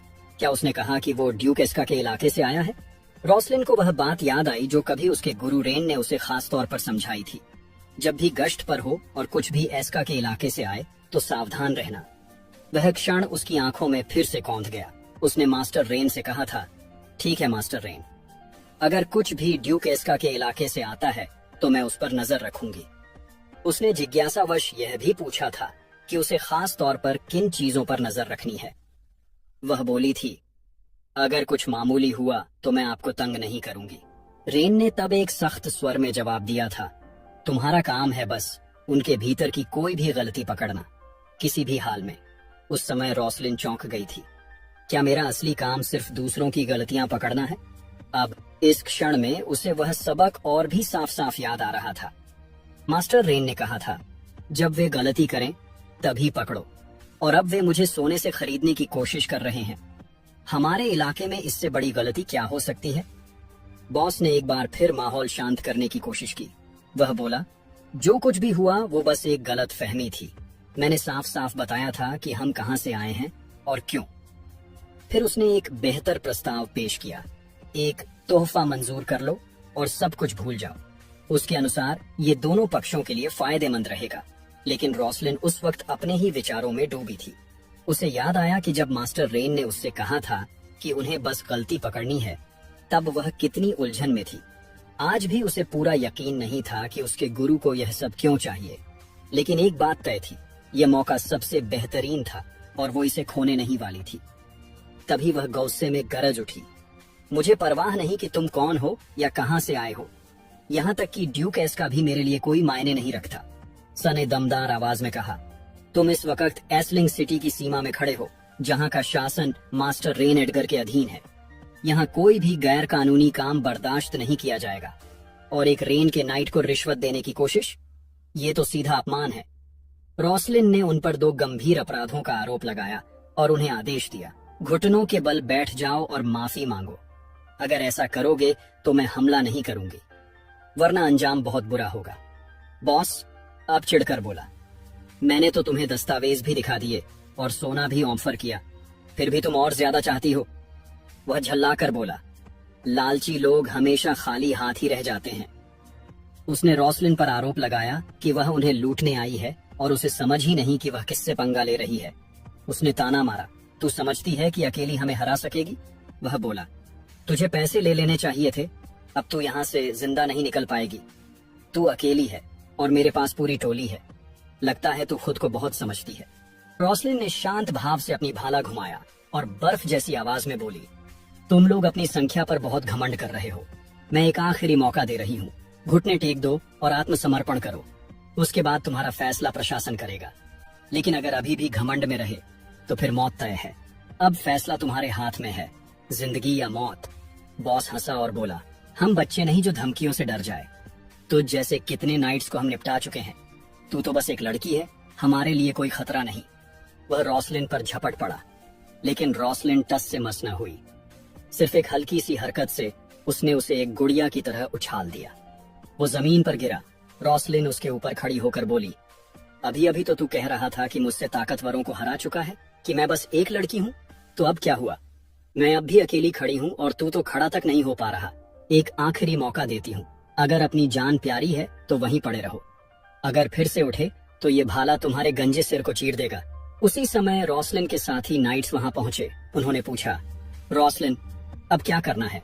रॉसलिन ने आदेश दिया, सबको गिरफ्तार कर लो। इन्होंने मुझे रिश्वत देने की कोशिश की है और सिर्फ यही बात उन्हें अपराधी साबित करने के लिए काफी है। उन्हें तुरंत हिरासत में लो और हाई अलर्ट पर रखो। आगे क्या होगा इसका फैसला मास्टर रेन करेंगे। नाइट्स ने सिर हिलाया और सभी को पकड़ना शुरू कर दिया। दृश्य बदलता है। रॉसलिन मुख्यालय की ओर लौट रही होती है। दरवाजे पर दस्तक देते हुए रॉसलिन ने आदरपूर्वक पुकारा, मास्टर रेन, मैं रॉसलिन हूँ। एक जरूरी रिपोर्ट देने आई हूँ। क्या मैं अंदर आ सकती हूँ? भीतर से रेन की आवाज आई, आओ। रॉसलिन उनके सामने घुटनों पर बैठ गई और स्पष्टता से बोली, मास्टर, कुछ दिन पहले आपने आदेश दिया था कि ड्यूक एस्का के इलाके से अगर कुछ भी संदिग्ध आए तो तुरंत सूचित करूं। आज ठीक वैसा ही हुआ है। उसने बताया कि कुछ देर पहले उसकी टीम ने ड्यूक एस्का के एक कारवां को पकड़ा है। रेन की आंखों में दिलचस्पी चमक उठी। क्या तुमने सच में कारवां पकड़ लिया? वो बोले, बताओ उसमें क्या गड़बड़ थी? मुझे तुम्हारे निर्णय पर पूरा भरोसा है। अगर तुमने कार्रवाई की है तो जरूर कुछ गंभीर बात रही होगी। रॉसलिन ने सिर हिलाते हुए कहा, कारवां गुलामों को ला रहा था और जब मैंने उन्हें रोका तो उन्होंने मुझे रिश्वत देने की कोशिश की। मुझे तभी समझ आ गया था कि कुछ तो गड़बड़ है। वे बिना किसी आधिकारिक अनुमति के हमारे इलाके में गुलाम बेचने की कोशिश कर रहे थे। रेन का चेहरा गुस्से से काला पड़ गया। उसने बुदबुदाया, तो ये सच्चाई है? रॉसलिन को अचानक उसकी आंखों में उभरे गुस्से ने चौंका दिया। क्या ड्यूक एस्का और मास्टर रेन के बीच कोई गहरा विवाद है? दृश्य बदलता है। रेन जेल में बंद उस सरगना के पास पहुंचता है और कठोर स्वर में कहता है, तुम्हारी बदतमीजी अब हद से पार हो चुकी है। तुम्हें क्या लगा कि तुम मेरे इलाके में आकर गुलामों की खरीद फरोख्त करोगे और मैं कुछ नहीं करूंगा? बंदियों का सरगना घमंडी हंसी के साथ बोला, तुम मेरे घमंड की बात कर रहे हो? मुझे तो तुम्हारे दुस्साहस पर हैरानी हो रही है। क्या तुम्हें अंदाजा भी है कि मुझे पकड़कर तुमने ड्यूक एस्का से सीधा बैर ले लिया है? वह झुकते हुए मुस्कुराया और बोला, और बताओ जरा, एल्ड्रिच को कैसे हटाया? वो तो काफी समझदार आदमी था। अब तुम शहर के नए लॉर्ड बन गए। कमाल है। देखो, अगर नए हो तो एक सलाह मानो, हमारे साथ सहयोग करो, इससे तुम्हें ही फायदा होगा। लेकिन अगर दुश्मनी ली तो इस शहर में तुम ज्यादा दिन टिक नहीं पाओगे। हमारी ताकत का अंदाजा नहीं है तुम्हें। रेन ठंडी आवाज में बोला, लगता है एल्ड्रिच से तुम्हारे काफी घनिष्ठ रिश्ते थे। बॉस ने बिना झिझक जवाब दिया, बिल्कुल सही समझा। जब से एल्ड्रिच एल्सिंग सिटी का लॉर्ड बना, हम हर साल उसके लिए गुलाम लाते रहे हैं।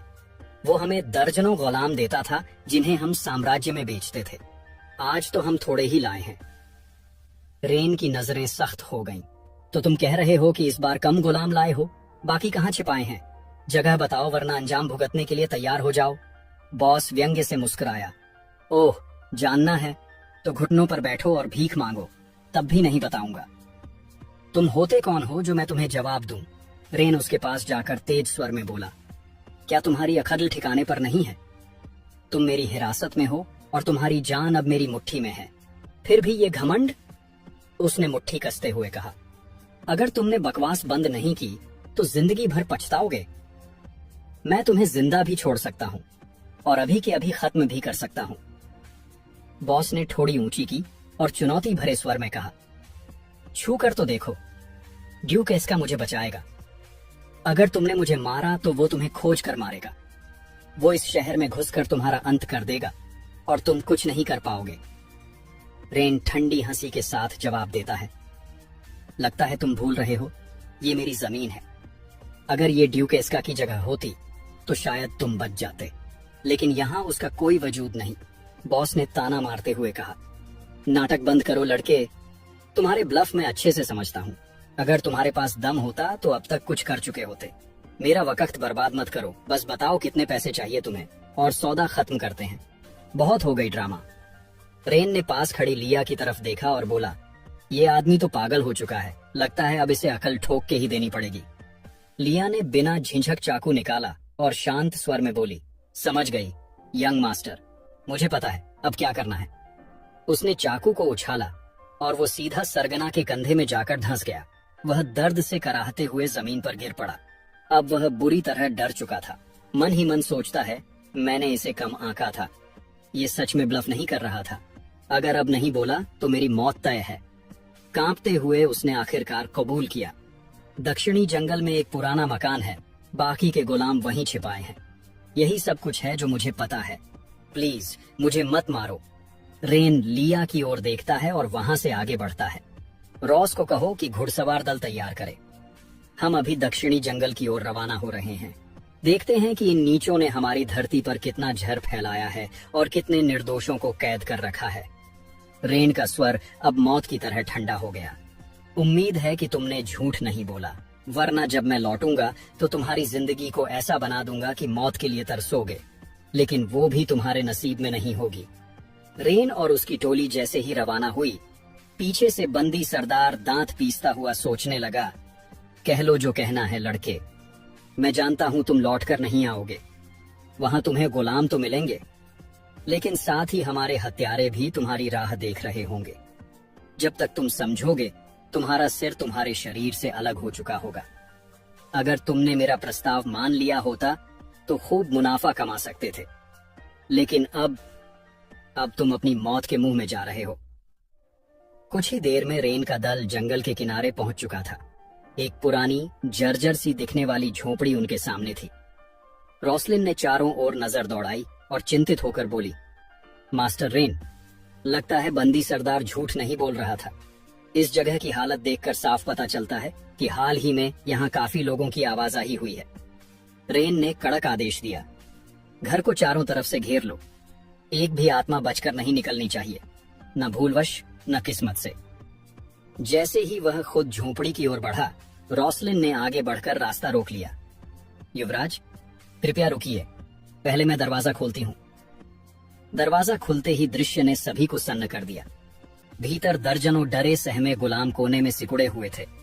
उनमें से एक कांपती आवाज में बोला, कृपया हमें मत मारिए, जो चाहें कर लीजिए, बस जान बख्श दीजिए, हम आपसे हाथ जोड़ते हैं। रेन का स्वर अब मुलायम लेकिन दृढ़ था। रोसलिन, इन सभी को आजाद करो। ये लोग अपराधी नहीं, इन राक्षसों के शिकार हैं। जैसे ही रोसलिन गुलामों को मुक्त करने आगे बढ़ी, एक तीर उसकी ओर छोड़ा गया, पर उसकी बिजली जैसी फुर्ती से उसने तीर को बीच में ही काट दिया। यंग मास्टर, हम पर अटैक हो गया है। रेन के गार्ड्स फटाफट उसके चारों तरफ एक प्रोटेक्टिव शील्ड बना लेते हैं और बोलते हैं, चिल करो यंग मास्टर, जब तक हम यहाँ हैं कोई तुम्हें छू भी नहीं सकता। तभी अचानक दुश्मन के असिस्टेंट्स शैडो से निकल आते हैं। उनमें से एक बड़ी कैजुअल आवाज में बोलता है, लगता है तुम लोग ग्रैंड ड्यूक अल्फारिया की साइड से हो, पर हम यहाँ लड़ाई करने नहीं आए हैं, हम तो बस बिजनेस की बात करने आए हैं। क्यों ना बैठकर बात कर लें, वायलेंस से किसी का फायदा नहीं होगा। रोसलिन गुस्से से झटकते हुए बोलती है, इतना सब देखने के बाद भी तुम सोचते हो हम तुमसे बात करेंगे? अब कहने को कुछ बचा ही नहीं। सबके रुकने से पहले ही रेन हाथ उठाता है, वेट रोसलिन, मैं सुनना चाहता हूँ ये क्या कहना चाहते हैं। मुझे जानने की क्यूरियोसिटी है कि आखिर इनके पास कैसा टॉक बचा है। लीड असिस्टेंट स्मर्क करते हुए कहता है, फाइनली कोई सेंसिबल बंदा मिला। सीधा बोलता हूँ, हम यहाँ सालों से स्लेव बेच रहे सरे हैं। हाई क्वालिटी स्लेव्स हमें गोल्ड कॉइन्स का खजाना दिलाते हैं और लो टियर वाले भी 100 कॉइन से कम में नहीं बिकते। डिमांड कभी कम नहीं होती। हर सीजन बायर्स आते ही रहते हैं। असल में तो हमारी सप्लाई ही कम पड़ जाती है। और सच कहूँ तो हमें एक परमानेंट एलआई चाहिए जो अपनी सिटी के गेट्स हमारे लिए हमेशा खोल दे। और तुम स्मार्ट लगते हो, इसलिए ऑफर है, ज्वाइन करो, हमारे साथ वर्क करो और हर साल प्रॉफिट का शेयर पाओ। और हाँ, स्पेशल बेनिफिट्स भी होंगे। उसने गुलामों की तरफ इशारा किया। हर प्रीमियम स्लेव पहले तुम्हें दिखाएंगे, तुम्हें जो चाहिए फ्री में ले लेना, न चार्ज न लिमिट, बस क्योंकि तुम हमारे पार्टनर होगे। ये ऑफर सिर्फ तुम्हारे लिए है। एल्ड्रिच बूढ़ा हो चुका है, लेकिन तुम तो यंग हो, तुम्हारी भी नीड्स होंगी, हमारे साथ सब फुलफिल हो जाएगी। तो बोलो, डील करनी है? हर तरह से प्रॉफिट ही प्रॉफिट मिलेगा, इससे बेस्ट डील ढूंढ लोगे क्या? रोसलिन गुस्से में मुट्ठी भींच लेती है। कैसे गंदे लोग हैं ये! हमारे यंग मास्टर को भी अपने जैसा गंदा और करप्ट समझते हैं। इन्हें पता नहीं वो प्रिंसिपल्स वाला इंसान है, जरूर इनकार करेगा। लेकिन सबकी शॉकिंग नजरों के सामने रेन बड़ी शांति से बोलता है। ऑफर सुनने में तो ल्यूक्रेटिव लग रहा है, पर मुझे जानना होगा कि कितने % प्रॉफिट दोगे, वरना बाद में मिसअंडरस्टैंडिंग हो जाएगी। सब हक्का बक्का रह जाते हैं। असिस्टेंट समझता है कि रेन सचमुच इंटरेस्टेड है और खुशी से बोलता है, सही डिसीजन लिया। अगर हमें यहाँ फ्री में ऑपरेट करने दोगे तो हर साल 10,000 गोल्ड कॉइन्स और अनलिमिटेड वुमन तुम्हें देंगे। बिजनेस अच्छा चला तो बोनस भी मिलेगा। अब बोलो, कैसा लगा डील? रेन तिरछी स्माइल के साथ सरकास्टिक अंदाज में जवाब देता है। ये डील तो पूरा गार्बेज है, सिर्फ 10,000 गोल्ड कॉइन एक साल के लिए। क्या मैं कोई भिखारी हूँ? मेरी एल्डर सिस्टर तो मुझे पॉकेट मनी में इससे ज्यादा दे देती है। इतना गंदा काम करूँ और सिर्फ इतने पैसों के लिए? अगर कम से कम कोई अमाउंट ऐसा रखते जिससे इमोरल काम करना वर्थ लगता तो सोच भी सकता था, पर 10,000 कॉइन के लिए तो बिल्कुल भी इंटरेस्टेड नहीं।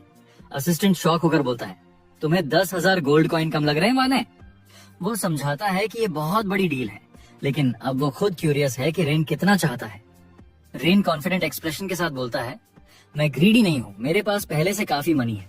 मुझे गोल्ड से इतनी आसानी से लुभाया नहीं जा सकता। पर अगर सचमुच कोऑपरेशन चाहिए तो हर महीने 1 लाख गोल्ड कॉइन देंगे। न बोनस चाहिए न औरतें, सिर्फ मनी चाहिए।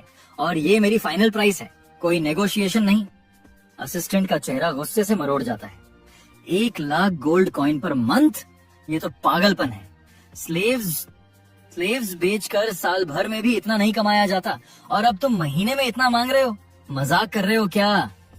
रेन पूरी शांति से बोलता है, ऑफर तुमने दिया था, प्राइस मैंने बोला, पसंद नहीं तो डील कैंसिल।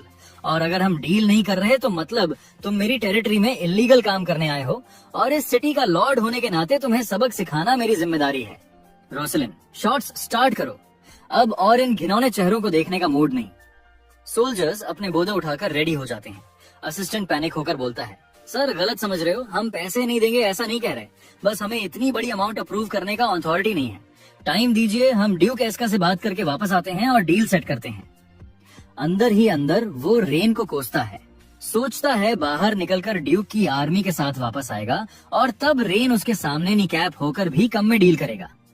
अभी चाहे वो अकड़ दिखा ले, पर उसका टाइम भी आएगा। फिर वो बोलता है, सिंसेरिटी दिखाने के लिए हम 10,000 गोल्ड कॉइन एडवांस दे रहे हैं, इसे हमारी शुरुआत मान लो। आगे का अमाउंट ड्यूक से बात करके बताऊंगा। पैसे को लेकर इतना गुस्सा मत करो, अगर साथ में काम करें तो लॉन्ग टर्म में ज्यादा कमा सकते हैं। लेकिन रेन सिर हिलाते हुए बोलता है, इतनी छोटी अमाउंट मुझे सेटिस्फाई नहीं कर सकती।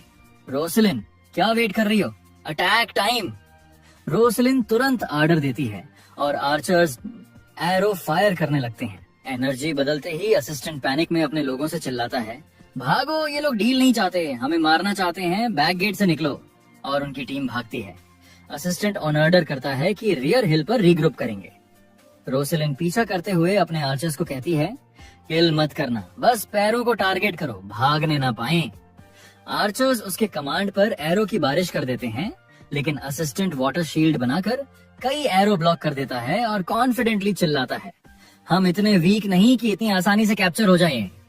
तभी रोसलिन खुद आगे बढ़कर स्ट्राइक करती है, लेकिन असिस्टेंट किसी तरह डॉज कर जाता है। रोसलिन ने ठंडी आवाज में वार्निंग दी कि उनके टेरिटरी से भाग पाना इम्पॉसिबल है। यहाँ सब कुछ स्पाइडर वेब जैसा है, अंदर आना आसान, लेकिन बिना परमिशन के बाहर जाना इम्पॉसिबल। उसने दुश्मनों को सरेंडर करने की सलाह दी और बोली, अब रेसिस्टेंस यूजलेस है। उधर असैसिन क्विक एनालिसिस करता है कि उसके सारे लोग पहले ही बैटल में फंसे हुए हैं और रेन की फोर्सेस एक्सट्रीमली स्किल्ड हैं। अगर फाइट लंबी चली तो सबका सफाया हो जाएगा। वो खुद से बोलता है, हमें डिफीट करना पॉसिबल नहीं, सिर्फ एस्केप करना ही ऑन ऑप्शन है। तभी उसकी नजर रेन पर पड़ती है, जो सोलो खड़ा है और देखने में अनगार्डेड लगता है। असैसिन समझ जाता है ये उसका चांस है। सब लोग फाइटिंग में बिजी हैं और किसी ने अपने लॉर्ड को गार्ड नहीं किया। वो सोचता है अगर मैंने डायरेक्ट इस बंदे पर अटैक किया तो परफेक्ट मौका मिलेगा भागने का, बस सबका अटेंशन डाइवर्ट करना होगा। उसने धीरे से अपने कॉमरेड्स को कहा, एनिमी को बिजी रखो, और खुद रेन की तरफ चार्ज करता है। जोर से चिल्लाता है, भले आज हम सब मर जाएं, लेकिन उस कमीने को जिंदा नहीं छोड़ूंगा। उसके साथियों ने बैटल का प्रेशर और बढ़ा दिया ताकि रोसेलिन और बाकी लोग रेन तक न पहुंच सकें। रोसेलिन चौंक कर चिल्लाती है, मास्टर रेन सावधान, वो तुम्हारी तरफ आ रहा है। असैसिन हंसते हुए बोलता है, अब वार्निंग देने से कुछ नहीं होगा गर्ल, तुम्हें पहले सोचना चाहिए था। तुम लोग हमें पकड़ने में इतने बिजी थे कि अपने लॉर्ड को गार्ड करना भूल गए। अब इसकी कीमत चुकानी होगी। रोसेलिन घबराकर सोल्जर्स को ऑर्डर देती है, बाकी असैसिन्स को भूल जाओ, मास्टर रेन की तरफ दौड़ो, चाहे कुछ भी हो जाए। उन्हें हर्ट नहीं होना चाहिए, उनकी प्रोटेक्शन हमारी टॉप प्रायोरिटी है।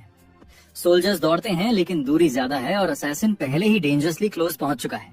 स्मर्क करते हुए वो ताना मारता है, तेरे पास गोल्डन अपॉर्चुनिटी थी फॉर्च्यून बनाने की, लेकिन तेरे ईगो ने तुझे मौत चुनवाई। अगर डील मान लेता तो ये सब नहीं होता। देख कहां ले आई तेरी अराइनगन्स। रेन शांत चेहरा बनाए कहता है, तो तुम ही हो जो मुझे मारने आए हो? इंटरेस्टिंग, लेकिन मुझे टच करने से पहले तुम्हें लिया से गुजरना होगा। असैसिन शॉक में जम जाता है, रुको, ये गर्ल आई कहां से? और अगले पल लिया प्रकट होती है और एक ही थंडरस पंच से असैसिन को हवा में उछाल देती है। गुस्से से वो चिल्लाती है, यंग मास्टर पर अटैक करने की हिम्मत? लगता है तुम्हें जीने का कोई शौक नहीं बचा। उसके पंच से इतना डस्ट और स्मोक उठता है कि सब लोग हक्का बक्का रह जाते हैं। असैसिन जमीन पर गिरा हुआ सिर्फ एक अटैक से बुरी तरह जख्मी हो चुका है।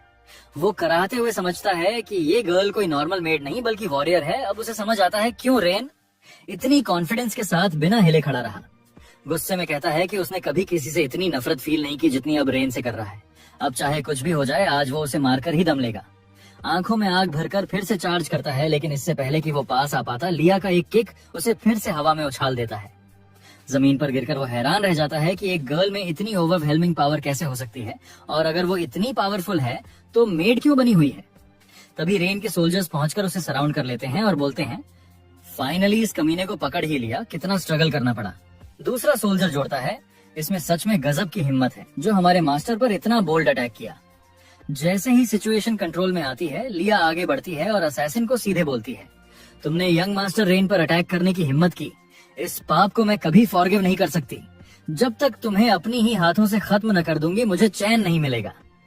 जमीन पर पड़ा असैसिन धीरे धीरे आंख खोलकर स्मर्क करता है और मुंह से निकलता है, फाइनली तुम सब मेरे ट्रैप में फंस गए।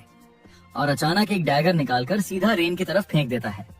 हथियार हवा में उड़ते हुए जाता है और असैसिन मॉकिंग टोन में बोलता है, रेन तुम्हें अपनी थिंकिंग बदलनी चाहिए, तुम्हारे ही लोगों की केयरलेसनेस की वजह से तुम अब मरने वाले हो। लिया हॉरर में चिल्लाती है, मास्टर रेन बी केयरफुल, लेकिन देर हो चुकी थी। डैगर सीधे रेन के शोल्डर में लग जाता है। रोसेलिन हक्का बक्का रह जाती है, ये कैसे हो गया, हम सब यहाँ होते हुए भी। लेकिन रेन दर्द सहते हुए भी कंपोज रहता है और बोलता है, नो पैनिक, सबसे इम्पोर्टेंट है कि कोई असैसिन एस्केप ना कर पाए, कैप्चर करो। रोसेलिन चौंकते हुए फोर्सेस को ऑर्डर देती है, यंग मास्टर इंजर्ड है, सब मूव फॉरवर्ड करो और उन्हें प्रोटेक्ट करो। वहीं असैसिन सोचता है कि ये उसका परफेक्ट चांस है भाग निकलने का। जैसे ही सोल्जर्स रश करेंगे, वो और उसके लोग स्लिप कर जाएंगे। रोसेलिन तुरंत रेन से पूछती है, क्या आप ठीक हैं? और ऑर्डर देती है कि सब असैसिन्स को चेज करो, जबकि वो मास्टर को सेफ्टी पर ले जाएगी। लेकिन पीछे मुड़कर देखती है तो पाती है कि असैसिन गायब हो चुका है, वो पहले ही एस्केप कर गया है। सीन शिफ्ट होता है डार्क फॉरेस्ट में, जहां असैसिन कैप्टन फुल स्पीड में भाग रहा है। दिमाग उसकी लेग्स से भी तेज चल रहा है। वो सोच रहा है, हम बहुत बड़े ट्रबल में फंस चुके हैं, मुझे चाहे कुछ भी हो उनकी टेरिटरी से बाहर निकलना ही होगा, तभी ड्यूक एस्को को असली सिचुएशन रिपोर्ट कर पाऊंगा। अगर हम यहाँ मर गए तो कोई भी सच कभी नहीं जान पाएगा, लेकिन अगर ड्यूक एस्को को पता चला कि इन मॉन्स्टर्स ने क्या किया है तो वो इन्हें कभी छोड़ेंगे नहीं। भले मैं मैसेज देने के बाद मर जाऊं, कोई गम नहीं, किसी को तो इन्हें पे करना ही होगा। तभी अचानक उसके सामने कोई रास्ता ब्लॉक कर देता है। वो शॉक में रुकता है, तुम कौन हो और मेरी राह में कैसे खड़े हो? तभी एक शांति भरी छेड़खानी वाली आवाज आती है, यंग मैन, बड़ी जल्दी में लग रहे हो, ऐसा क्या कर दिया कि इतनी भाग दौड़ कर रहे हो? असैसिन हैरानी से देखता है, ये तो बस एक गर्ल है, नाइट भी नहीं लगती, खतरनाक भी नहीं दिखती। वो गर्ल स्माइल करके कहती है, तुम सोच रहे होगे मैं कौन हूँ और नाइट में यहाँ क्यों हूँ, तो इंट्रोडक्शन देती हूँ। मेरा नाम प्रिसिया एडगर है और मैं ग्रैंड ड्यूक अल्फारिया की एल्डेस्ट डॉटर हूँ। कुछ लोग मुझे थ्रेन की लॉर्ड भी कहते हैं क्योंकि पूरा थ्रेन सिटी मेरे अंडर है। असैसिन की आंखें फैल जाती हैं। क्या तुम ग्रैंड ड्यूक की एल्डेस्ट डॉटर हो? वो डर से बैक स्टेप लेता है। मिस, आप यहाँ क्या कर रही हो और मेरा क्या काम है आपसे? अंदर वो पैनिक में सोचता है, ड्यूक एस्का ने कितने पाप किए हैं, कहीं इस फैमिली से भी उलझ गया है क्या? अगर हाँ तो उसकी गड़बड़ी का खामियाजा मुझे क्यों भुगतना पड़ रहा है? लेकिन रुको, अगर ये सच में ग्रैंड ड्यूक की बेटी है और इन्हें ड्यूक ऐसा का सच पता चल गया तो वो बहुत बड़ी मुश्किल में है। प्रिसिया आईब्रो उठाकर कहती है, क्या सोच रहे हो? और हाँ, तुम्हें पता भी है कि तुमने अभी किससे फाइट की है? तुम्हारे चेहरे से तो क्लियर है कि तुम्हें मालूम ही नहीं। तुमने अटैक किया और भाग गए बिना जाने कि सामने कौन था। सोल्जर्स जो तुझे चेस कर रहे थे वो मेरे छोटे भाई रेन की सेना है और जिससे तूने फाइट करके भागा वो कोई और नहीं, ग्रैंड ड्यूक अल्फारिया का यंगेस्ट सन रेन एडगर है। असैसिन लिटरली फ्रीज हो गया। दिल जोर जोर से धड़कने लगा। मैंने एडगर फैमिली के लड़के पर ही हमला कर दिया, अब बचना इम्पॉसिबल है। प्रिसिया आगे बढ़ी, हंसकर बोली, तुम्हें सच में गट्स है। ज्यादातर नोबल्स तो सोच भी नहीं सकते एडगर फैमिली को हर्ट करने की, और तू आउटसाइडर होकर भी कर गया। फिर उसने कहा, वैसे मेरे भाई रेन ने भी मुझे आज सरप्राइज कर दिया। यूजुअली वो स्पॉइल्ड है, उसको जो भी चाहिए वो इंस्टेंट मिल जाता। वो कभी नो सुनने का आदी नहीं। नॉर्मली अगर कोई उसे हर्ट करता तो उसी वक्त वो उसे मार डालता, पर आज वो काम रहा, एकदम स्टिल खड़ा रहा, उसने कुछ भी नहीं किया। ये चेंज मुझे बहुत कंफ्यूज कर गया। बट रिलैक्स, अगर मेरे भाई ने कुछ नहीं किया तो मैं भी कुछ नहीं करूंगी। पर इसका मतलब ये मत समझना कि तू सेफ है, क्योंकि तेरा किलर ऑलरेडी तेरे पीछे खड़ा है। असैसिन का पूरा बॉडी डर से कांप गया। उसे फील हुआ कोई मॉन्स्टरस चीज उसके पीछे खड़ी है, प्योर रेज से भरी हुई। उसने हिम्मत करके पीछे देखा और शॉक में बोला, तू वो मेड। लिया ग्लोइंग आईज के साथ बोली, तूने मेरे यंग मास्टर को हर्ट किया और सोचता है इजीली बच जाएगा? तुझसे ही वो इंजर्ड हुआ और उस वक्त मैं कुछ नहीं कर पाई। अब मैं अपना पूरा गुस्सा तुझ पर निकालूंगी। असैसिन घबराकर बोला, प्लीज मुझे छोड़ दो, मैं तो बस ड्यूक एस्का के ऑर्डर फॉलो कर रहा था। पर लिया ने हाथ उठाया और पावर अनलीश कर दी। उसकी बॉडी हवा में लिफ्ट हो गई। पैरालाइज्ड, इवन ब्रीदिंग भी मुश्किल। वो दिमाग में चिल्ला रहा था, ये मैजिक क्या है? कोई मेड इतनी पावरफुल कैसे हो सकती है? अगले ही पल थंडरस स्नैप के साथ उसका पूरा शरीर एक्सप्लोड हो गया। लिया की आवाज गूंजी, जो भी मेरे यंग मास्टर को हर्ट करेगा उसका यही हाल होगा, चाहे कोई भी हो। फिर उसने प्रीशिया से कहा, मिस प्रीशिया, मुझे यंग मास्टर के पास जाना है, प्लीज अपना ध्यान रखना। प्रीशिया बोली, डोंट वरी, मैं संभाल लूंगी, तुम रेन के पास जाओ। लिया ने नॉड किया और चली गई। अकेली रहकर प्रीशिया ने ग्वेन की तरफ देखकर कहा, मैंने सही वार्निंग दी थी, लिया को कभी प्रवोक मत करना, उसका गुस्सा बेहद डेंजरस है। तभी एक पोर्टल खुला और ग्वेन बाहर आई। उसने बाव करके कहा, मिस प्रीशिया, चिंता मत कीजिए, चाहे लिया कितनी भी पावरफुल हो जाए, वो रेन को कभी हार्म नहीं करेगी। उसकी लॉयल्टी एब्सोल्यूटन है, वो उसके लिए अपनी जान तक दे देगी। प्रीशिया मुस्कुराई, तुम्हारी बातों से तो लग रहा है मेरा भाई बहुत क्रूअल है और लिया बस सफर कर रही है। ग्वेन ने जल्दी से डिनाई किया, नहीं मिस, मेरा मतलब वो नहीं था, मैं बस कहना चाह रही थी लिया बहुत लॉयल है। प्रीशिया सॉफ्टली हंसी और बोली, मुझे तुम बहुत पसंद हो ग्वेन, स्मार्ट भी हो और स्ट्रॉन्ग भी। क्यों ना मैं तुम्हारी शादी रेन से अरेंज कर दूं ताकि मुझे उसकी सेफ्टी की टेंशन न रहे। ग्वेन शर्मा गई। मिस प्रीशिया प्लीज मजाक मत कीजिए। फिर प्रीशिया ने सीरियस होकर ऑर्डर दिया, ग्वेन, ड्यूक एस्का को मैसेज भेजो, वो अब हद से ज्यादा बोल्ड हो गया है। उसको याद दिलाना जरूरी है कि एडगर फैमिली से टकराना मतलब बर्बादी। चाहे वो ड्यूक बन गया हो, पर हमारी फैमिली को इंसल्ट करने लायक नहीं है। ग्वेन ने सिर हिलाया, मिस प्रीशिया, आप टेंशन मत लीजिए, आपका मैसेज पहुंचेगा और उसे समझ आ जाएगा कि उसने कितना बड़ा मेस क्रिएट किया है। प्रीशिया ने डीप ब्रेथ लिया, ठीक है, अब हमें वापस चलना चाहिए, वरना रेन को पता चल गया कि हम रात में बाहर थे तो वो फ्यूरियस हो जाएगा। सीन शिफ्ट हुआ रेन के रूम में, जहाँ लिया उसके जख्म बांध चुकी थी। उसने पूछा, यंग मास्टर, पेन तो नहीं हो रहा? रेन ने कूल बनते हुए बोला, बस एक स्क्रैच है, इतना माइनर इंजरी मुझे इफेक्ट नहीं कर सकता। पर अचानक चोट दब गई और वो कराह उठा। लिया ने स्कोल्ड किया, मैंने कहा था मूव मत करना, ज्यादा मूव करोगे तो और हर्ट होगा। तुम्हें प्रॉपर्ली हील होना जरूरी है, तब तक रूम से बाहर मत जाना। रेन ने फिर कहा, डोंट वरी, ये माइनर इंजरी है, जल्दी हील हो जाएगी। पर उसकी वॉइस ट्रेम्बल कर गई, ये सब मेरी गलती थी, अगर मैं तुम्हारे पास रहती तो तुम्हें हर्ट नहीं होता। तभी डोर खुला और प्रीसिया रश करते हुए अंदर आई। रेन, चोट कहाँ लगी है? सीरियस तो नहीं है? डॉक्टर ने क्या कहा? फ्यूचर पर इफेक्ट तो नहीं होगा? रेन ने काम स्माइल के साथ कहा, सिस्टर रिलैक्स, ये बस स्क्रैच है। डॉक्टर ने कहा है कोई डेंजर नहीं है। पर लिया ने गुस्से से कहा, यंग मास्टर, आप इसे जोक क्यों ले रहे हो? अगर नाइफ थोड़ी ऊपर नेक पे लगता तो आज आप जिंदा नहीं होते। लाइफ को लाइटली मत लो, बहुत लोग आपको डीपली केयर करते हैं। प्रीशिया ने भी सपोर्ट किया, रेन, लिया बिल्कुल सही कह रही है, तुम्हारी लाइफ मजाक नहीं है, तुम्हें सीरियसली लेना होगा। बताओ आखिर अटैक किसने किया? रेन ने समझाया, रोजिन ने फॉरेस्ट में बैंडिट्स पकड़े जो स्लेव्स को हमारी टेरिटोरी में बेचने लाए थे। इंट्रोगेशन में पता चला वैली में और स्लेव्स छुपे हैं। हम रेड करने गए और फाइट में केओस हुआ, तभी एक बैंडिट ने मुझ पर अटैक कर दिया। प्रीशिया फ्यूरियस हो गई, हमारी टेरिटरी में स्लेव ट्रेड? क्या उन्हें पता नहीं कि हमारे फादर ने स्लेवरी को बैन कर दिया था? जो भी इस लॉ को तोड़ेगा उसे कॉन्सिक्वेंसेस भुगतने होंगे। लिया ने बताया, मिस, बैंडिट्स ने कन्फेस किया कि वो ड्यूक एस्का के आदमी थे। प्रीशिया शॉक्ड, ड्यूक एस्का?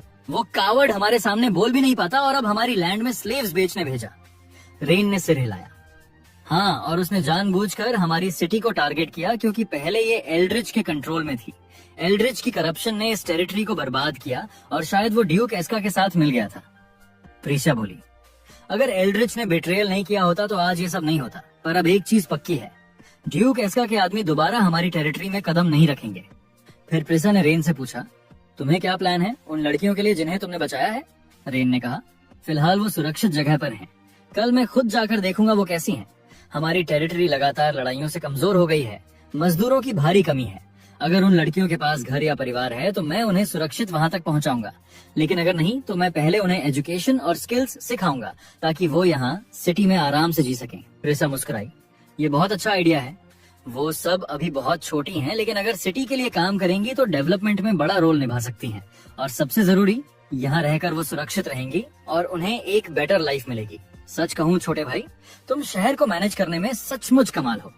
मुझे पूरा यकीन है तुम्हारा ये शहर बहुत आगे जाएगा। रेन हल्के से हंसते हुए बोला, बहुत तारीफ मत करो सिस्टर, हमारी फैमिली वैसे भी लीजेंडरी है।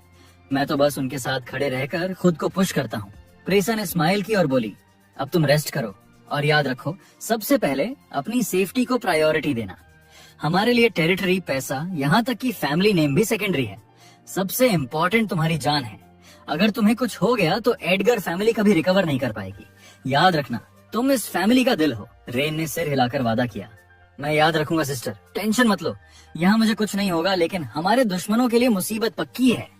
प्रीशिया ने लिया की तरफ देखा और स्माइल की, अब ये तुम्हारे हवाले है। मेरे भाई का ध्यान रखना और सबसे जरूरी, उसे ओवरवर्क मत करने देना, चाहे टेरिटरी हो या तुम खुद। लिया शर्मा गई और बोली, मिस प्रीशिया, आपको टेंशन लेने की जरूरत नहीं। जब तक मैं हूँ, यंग मास्टर को कुछ नहीं होगा, बल्कि अब से मैं और भी ज्यादा ध्यान रखूंगी। कसम खाती हूँ ये पहली और आखिरी बार था जब उन्हें चोट लगी। प्रीशिया संतुष्ट होकर बोली, गुड, मुझे तुम पर भरोसा है। फिर जैसे ही वो बाहर निकली, ग्वेन ने आकर पूछा, मिस प्रीशिया, यंग मास्टर ठीक तो है ना? चोट ज्यादा गहरी तो नहीं? प्रीशिया ने उसे समझाया, नहीं, शुक्र है कि चाकू सिर्फ कंधे पर लगा, लेकिन भाई को उस हाल में देखना मेरे खून खोल उठा। अगर ड्यूक एस्का सामने खड़ा होता तो मैं उसी वक्त उसे खत्म कर देती। उसने अपनी मुट्ठियां भींच ली और गुस्से से गर्जी कि रेन पर अटैक करना ड्यूक एस्का की लाइफ का सबसे बड़ा ब्लंडर था और इसके लिए वो उसे कभी माफ नहीं करेगी। फिर उसका टोन अचानक चेंज हुआ और उसने पुकारा, नॉक्स, बाहर आ सकते हो, मुझे तुम्हारी हेल्प चाहिए। तभी नॉक्स प्रीशिया के सामने प्रकट हुआ और रिस्पेक्टफुली बोला, मिस, बताइए मैं आपकी कैसे मदद करूं? प्रीशिया ने समझाया कि डाकुओं का लीडर पकड़ा गया है और फिलहाल डंगोनन में बंद है। उसने नॉक्स को ऑर्डर दिया कि उसे अच्छे से इंटरोगेट करो और हर इन्फो बाहर निकालो, लेकिन याद रहे, चाहे वो कितना भी क्रूर क्यों ना हो, उसे मारना मत। उसे कल सुबह तक जिंदा रहना ही होगा, क्योंकि रेन खुद उसे क्वेश्चन करेगा। नॉक्स ने कॉन्फिडेंट होकर सिर हिलाया और बोला, टेंशन मत लो यंग मिस, मैं बिना हाथ लगाए भी उसे सब उगलवा लूंगा। सीन शिफ्ट हुआ नेक्स्ट मॉर्निंग, जहां आर्मांडो रेन के सामने खड़ा होकर गंभीरता से बोला, मास्टर रेन, मैं अपनी हार मानता हूँ। हमारी डील के मुताबिक अब से मैं हमेशा के लिए तुम्हारे लिए काम करूंगा।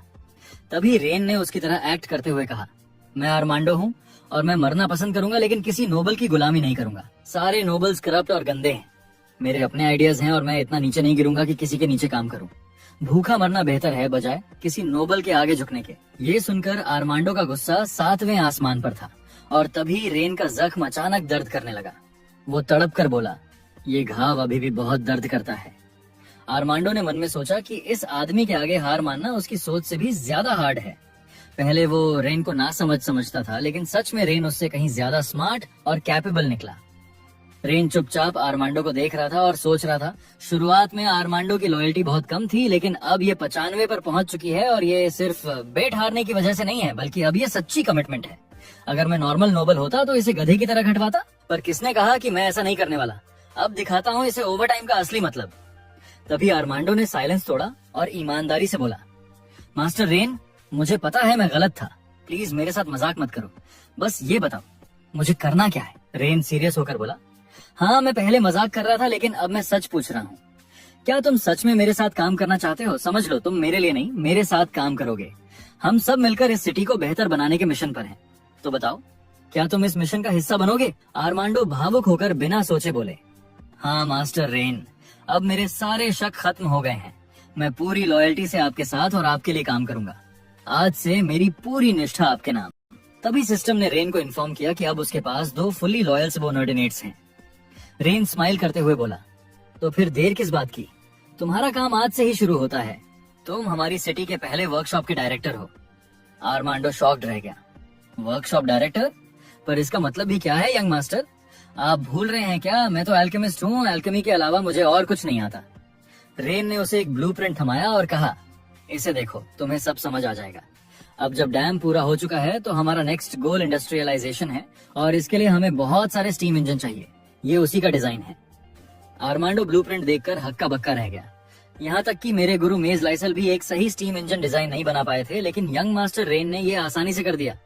क्या ये सच में मेरे गुरु से भी ज्यादा ब्रिलियंट हैं? तभी डिस्कशन के बीच दरवाजा खुला और अंदर आई रॉसलिन। उसका चेहरा टेंशन से भरा हुआ था। रेन ने तुरंत पूछा, रॉसलिन क्या हुआ? तुम इतनी बेचैन क्यों दिख रही हो? रॉसलिन ने रिपोर्ट दी, यंग मास्टर, मैं आपको अर्जेंट खबर देने आई हूँ। जिस डाकू लीडर को पकड़ा था वो किसी तरह डंगो नन में मृत पाया गया। रेन का चेहरा शॉक से भर गया। क्या वो मर गया? बिना देर किए रेन डंगो नन की तरफ भागा। जैसे ही उसने अंदर कदम रखा, उसकी नजर सीधे डाकू लीडर के निर्जीव शरीर पर पड़ी। उसने रॉसलिन से पूछा कि मौत कब डिस्कवर हुई और कैसे पक्का हुआ कि ये ज्यादा पहले नहीं हुआ। रॉसलिन ने रिस्पेक्टफुली बताया, आपके ऑर्डर के मुताबिक उस कैदी की लगातार निगरानी हो रही थी। हर आधे घंटे पर एक सोल्जर उसे पानी देने और चेक करने आता था।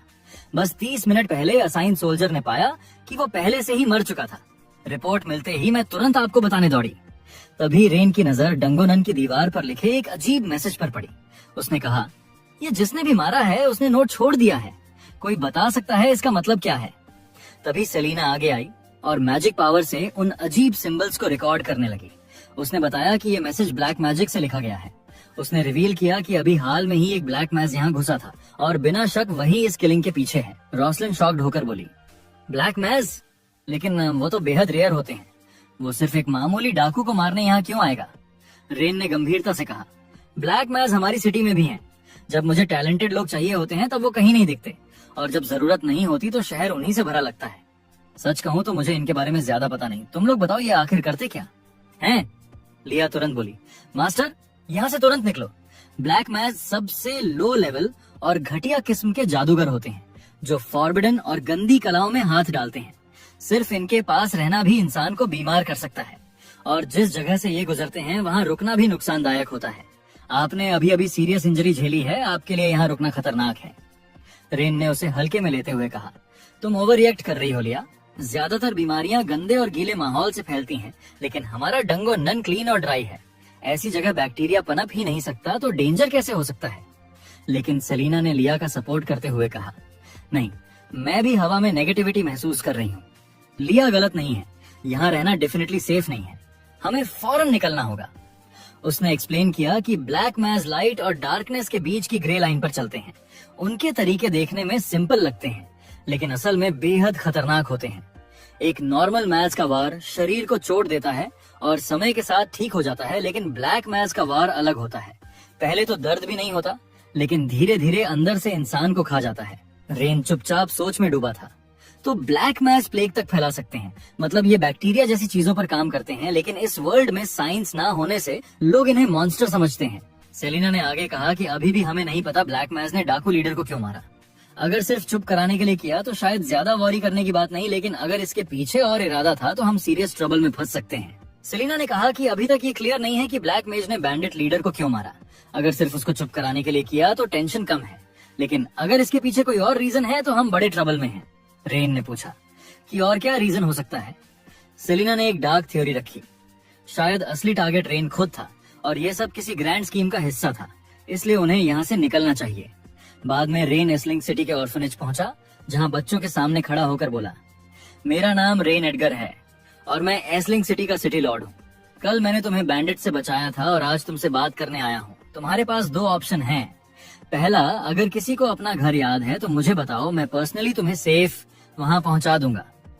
दूसरा, अगर तुम्हारा कोई घर नहीं है तो तुम एस्लिंग सिटी में रह सकते हो, जहाँ तुम्हें अच्छा फूड, सेफ जगह और ऑनेस्ट काम मिलेगा। तुम इंडिपेंडेंटली और हैप्पीली रहोगे और ये सिटी तुम्हारा फैमिली बनेगी। तो बताओ बच्चों, किसको अपना घर याद है?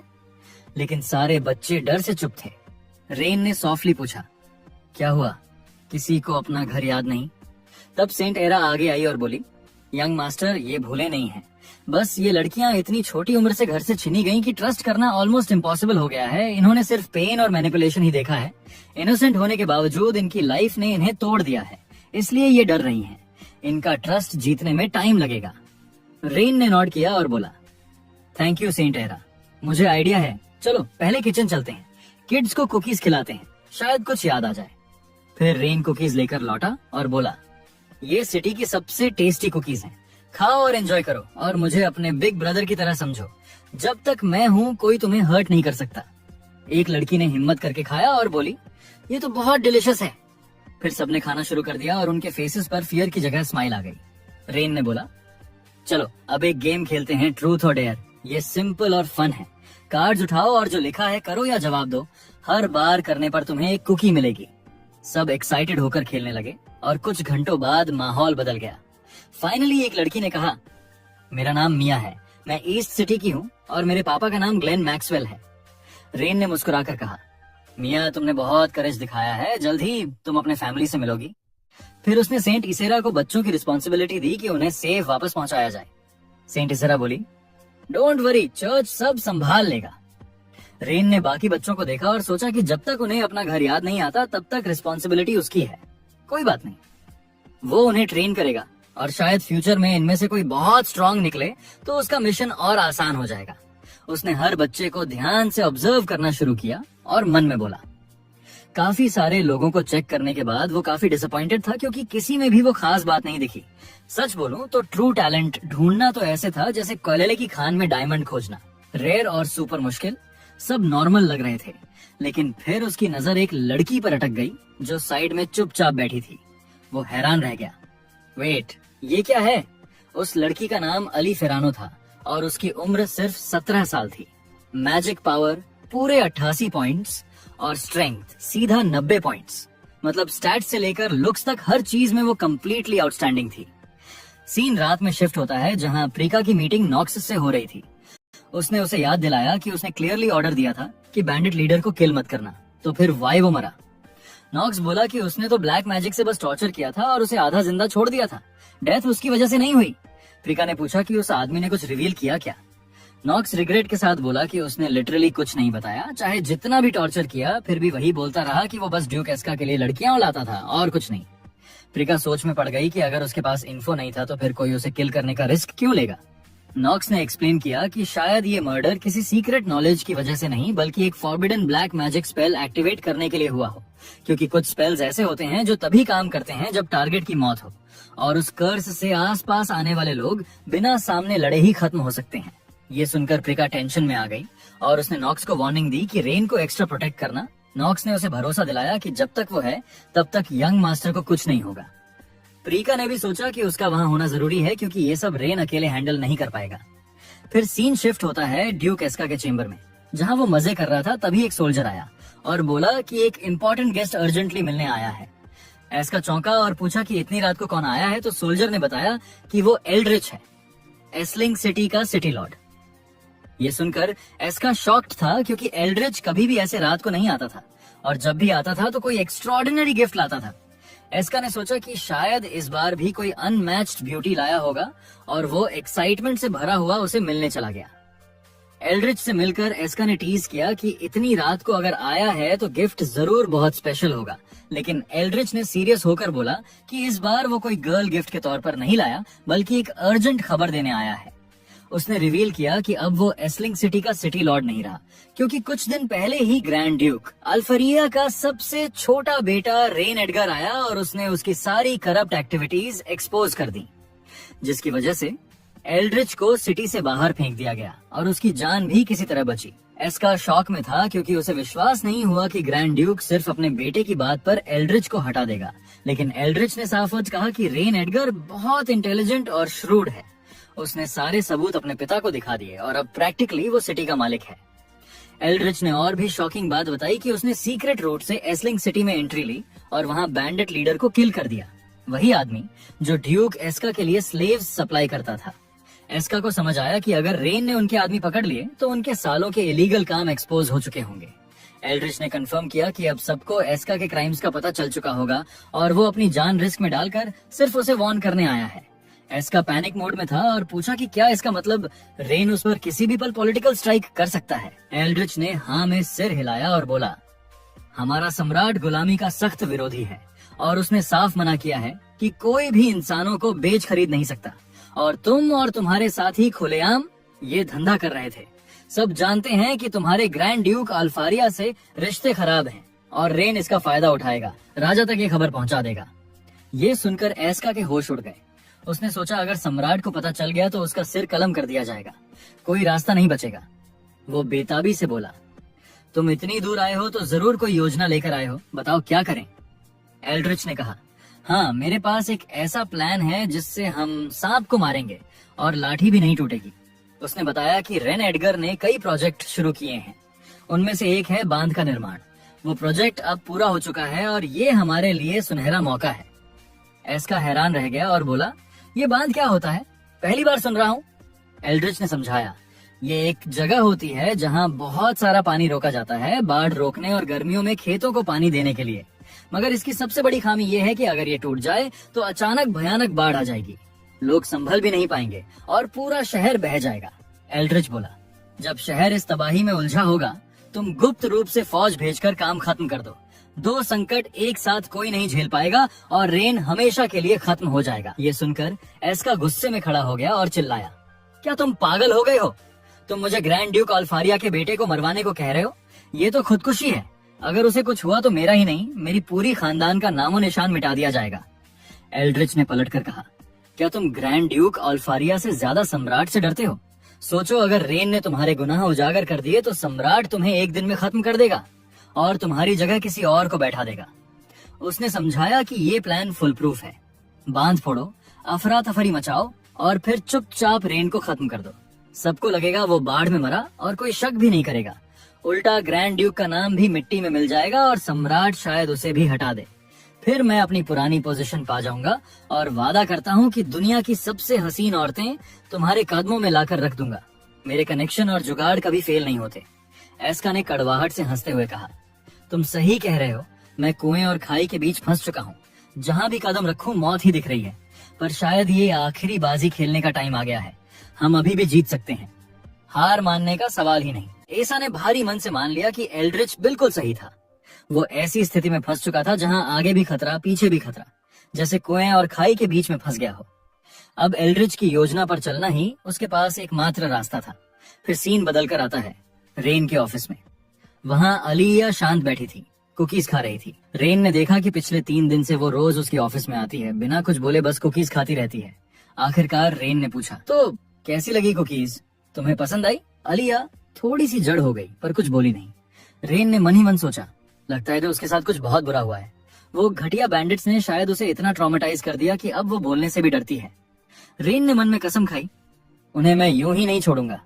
उसी वक्त एक यंग वुमन आई और बोली, सर डैम का कंस्ट्रक्शन पूरा हो गया है। रेन ने दस्तावेज देखते हुए मुस्कुराकर कहा, फाइनली इट्स कंप्लीट। सच कहूं तो मैं काफी वक्त से किसी गुड न्यूज का इंतजार कर रहा था और आज वो मिल ही गई। लिया, जल्दी से जाकर एल्फ क्वीन को इन्फॉर्म करो कि डैम तैयार है। मैं चाहता हूँ कि एल्व्स और एस्लिंग सिटी के लोग दोनों इस हिस्टोरिकल मोमेंट के गवाह बने। अब पूरी दुनिया को बताने का वक्त आ गया है कि हमारा एस्लिंग सिटी अब पहले जैसा नहीं रहा। इस डैम के खुलते ही हमारे शहर का गोल्डन ईरा शुरू होगा। इन कई दिनों की मेहनत आज रंग लाने वाली है। लिया मुस्कुराई। ऑल राइट यंग मास्टर, मैं सबको इन्फॉर्म कर देती हूँ। रेन ने फिर आलिया की तरफ देखा। आलिया, हम सब एक ग्रैंड इवेंट पर जा रहे हैं। वहाँ बहुत अमेजिंग फूड होगा और सबसे अच्छी बात, तुम्हारी उम्र के बहुत सारे बच्चे भी होंगे। तुम उनके साथ खेल सकती हो, बातें कर सकती हो। दिन भर अकेली मत रहो, चलो ना हमारे साथ। लेकिन एलिया फिर भी कुछ नहीं बोली। रेन ने हल्के से मुस्कुराते हुए सोचा, शायद उसे रिकवर होने में और वक्त लगेगा। रेन ने प्यार से कहा, ठीक है, अगर तुम्हारा मन नहीं है तो कोई बात नहीं। मैं यहाँ 2 लोग छोड़ दूंगा तुम्हारी देखभाल के लिए। अगर बाद में तुम्हारा मन बदले तो उन्हें बता देना, वो तुम्हें सीधे डैम तक ले आएंगे। फिर सीन शिफ्ट होता है डैम साइट पर, जहाँ एल्फ क्वीन और बाकी लोग पहुंच चुके हैं। एल्फ क्वीन ने थोड़ा संदेह से कहा, रेन, मुझे कुछ डाउट है। ये डैम देखने में बहुत छोटा लग रहा है। क्या तुम्हें यकीन है कि ये इतना सारा पानी रोक पाएगा? हम एल्व्स ने कई फ्लड्स देखे हैं, पानी को पहाड़ों को काटते हुए रास्ता बनाते देखा है। अब ये सोचना कि एक डैम उसे रोक देगा, थोड़ा मुश्किल है विश्वास करना। रेन ने मुस्कुराकर कहा, एल्फ क्वीन, बिल्कुल चिंता मत करो। मुझे पता है तुम्हारा अनुभव बहुत बड़ा है, पर मुझ पर भरोसा रखो। ये डैम मैंने खुद डिजाइन किया है, हर कैलकुलेशन, हर फिजिक्स का रूल ध्यान में रखकर। मैंने अपनी पूरी इंजीनियरिंग नॉलेज इसमें डाल दी है, इसलिए मैं पूरे कॉन्फिडेंस से कह सकता हूँ, इस डैम में कोई फ्लॉ नहीं है। आज तुम साइंस की ताकत अपनी आंखों से देखोगी। वो पानी जिसे पहाड़ तक रोक नहीं पाए, ये डैम उसे थाम लेगा। और सिर्फ रोकेगा ही नहीं, बल्कि एनर्जी भी जनरेट करेगा और फ्लो को कंट्रोल भी करेगा। ठीक उसी वक्त सेलिना वहाँ आई और बोली, यंग मास्टर, आपने जो भी टास्क दिए थे वो सब पूरे हो गए हैं। आपने कहा था कि डैम के आउटलेट पर 3 बड़े स्टोन स्लैब लगवाने हैं, तो आपकी इंस्ट्रक्शंस के अनुसार हमने वहाँ मैसिव स्लैब लगा दिए हैं। अब हम पानी के फ्लो को पहले से भी बेहतर तरीके से कंट्रोल कर पाएंगे। पानी अब सीधे नीचे नहीं गिरेगा, बल्कि पहले इन पत्थरों से टकराएगा और फिर धीरे धीरे नीचे उतरेगा। वो थोड़ी रुककर बोली, सच कहूँ तो शुरू में मुझे समझ नहीं आया कि ये स्लैब्स इतने जरूरी क्यों हैं, लेकिन जब इन्हें इंस्टॉल कर रहे थे तब समझ आया कि अगर पानी बहुत तेजी से नीचे गिरा तो डैम को डैमेज हो सकता है, या फिर पानी का करंट इतना तेज हो जाएगा कि वो रास्ता बदल दे। अब इन स्लैब के साथ ऐसा कुछ नहीं होगा। रेन मुस्कुराया, सेलिना, तुम वाकई बहुत स्मार्ट हो। मैंने जो एक्सप्लेन किया था तुमने सब परफेक्टली समझ लिया। फिर वो एल्फ क्वीन और प्रिशा की तरफ मुड़ा। मैं सच में खुश हूँ कि तुम दोनों यहाँ आए। Thank you for coming to the opening ceremony of my dam. आज हम मिलकर वो मोमेंट देखने जा रहे हैं जो इस सिटी की किस्मत हमेशा के लिए बदल देगा। जो यहाँ होगा वो इतिहास में लिखा जाएगा। वो दिन जब मानवता ने एक न्यू एरा में कदम रखा। एल्फ क्वीन ने थोड़ा चिंतित होकर कहा, रेन, मैं तुम्हारा उत्साह समझ सकती हूँ, लेकिन ये पानी की भारी मात्रा देखकर दिल थोड़ा घबरा रहा है। डैम के दूसरी तरफ बहुत ज्यादा पानी जमा है। जैसे ही हम गेट्स खोलेंगे वो सारा पानी एक साथ निकलने की कोशिश करेगा और डैम पर बहुत ज्यादा प्रेशर पड़ेगा। मैं उम्मीद करती हूँ सब ठीक रहेगा, लेकिन कॉम्प्लिकेशन का रिस्क बहुत बड़ा है। अगर जरा सा भी कुछ गलत हुआ तो हमारी सारी फसलें नष्ट हो जाएंगी और पूरा शहर फ्लड में डूब जाएगा। प्रिशा ने भी सहमति जताई। हाँ रेन, एल्फ क्वीन बिल्कुल सही कह रही है। ये डैम बहुत बड़ा रिजर्वायर रोक रहा है। अगर हमने गेट्स बस यूं ही खोल दिए तो क्या हमें यकीन है कि ये सेफ रहेगा? मैं मानती हूँ अगर सब पूरी तरह से चला तो ये बहुत बड़ी सफलता होगी, पर अगर एक छोटी सी भी गलती हुई तो लाखों जाने खतरे में पड़ जाएंगी। इतनी जिंदगियों पर हम गैम्बल नहीं कर सकते। रेन ने शांत स्वर में कहा, मैं तुम्हारी चिंता समझता हूँ, लेकिन मुझ पर भरोसा रखो। यहाँ कुछ भी गलत नहीं होने वाला। तुम्हें जो पानी का लेवल ऊंचा लग रहा है वो दरअसल डैम की फुल कैपेसिटी का सिर्फ 50% है। यह डैम उससे कहीं ज्यादा पानी संभाल सकता है, इसलिए मैं पूरे कॉन्फिडेंस के साथ कह सकता हूँ ये पानी डैम के लिए किसी भी तरह का खतरा नहीं है। रिलैक्स करो और इस हिस्टोरिक मोमेंट का आनंद लो। हमने ये डैम बिना टेस्टिंग के नहीं बनाया है। कंस्ट्रक्शन से पहले हमने कई बार स्केल मॉडल पर एक्सपेरिमेंट किया था। मैंने पर्सनली हर ट्रायल और सिमुलेशन चेक किया है, इसलिए मैं पूरे यकीन से कह सकता हूँ ये बांध नहीं टूटेगा। हमने पहले से ही एक नियंत्रित आउटलेट तैयार किया है जिससे पानी धीरे धीरे बाहर निकलेगा और ये पानी हमारे किसानों के लिए वरदान साबित होगा। यहाँ तक कि गर्मियों के पीक में भी उन्हें पानी की कमी नहीं होगी। वो अपनी मनचाही फसल उगा पाएंगे बिना इरिगेशन की चिंता किए। रेन मुस्कुराया, तो बताओ क्या अब डैम खोल दें? एल्फ क्वीन ने भी मुस्कुराकर कहा, ऑफ कोर्स, अच्छी चीजों में देर क्यों? हम भी उतने ही ईगर हैं इस हिस्टोरिक मोमेंट को देखने के लिए। तीनों आगे बढ़े गेट्स खोलने के लिए, लेकिन तभी पीछे से एक आवाज आई, रुको। रेन ने मुड़कर देखा, एल्ड्रिच, तुम यहाँ? एल्ड्रिच हल्का मुस्कुराया। कैसे हो यंग मास्टर रेन? काफी टाइम हो गया तुम्हें देखे हुए, एल्ड्रिच ने कहा। रेन ने बमुश्किल कहा, इतना लंबा वक्त? क्यों तुम यहाँ? एल्फ क्वीन ने आश्चर्य से पूछा। तुम इतने शौक में क्यों हो? ये आदमी कौन है? प्रिशा ने कड़ा स्वर निकाला। उसका नाम एल्ड्रिच है। रेन ने जब तक ये शहर संभाला नहीं तब तक वो यहाँ का मैनेजर था, पर जब रेन ने उसके धोखे का पता लगाया तो उसे बहिष्कृत कर दिया गया था। रेन ने ठंडे अंदाज में कहा, एल्ड्रिच, सच कहूं तो मुझे उम्मीद नहीं थी कि तुम अब भी जिंदा होगे। मैं समझा था पिछली जंग में तुम मारे गए। लगता है मैं गलत था, तुम उम्मीद से टफर निकल आए।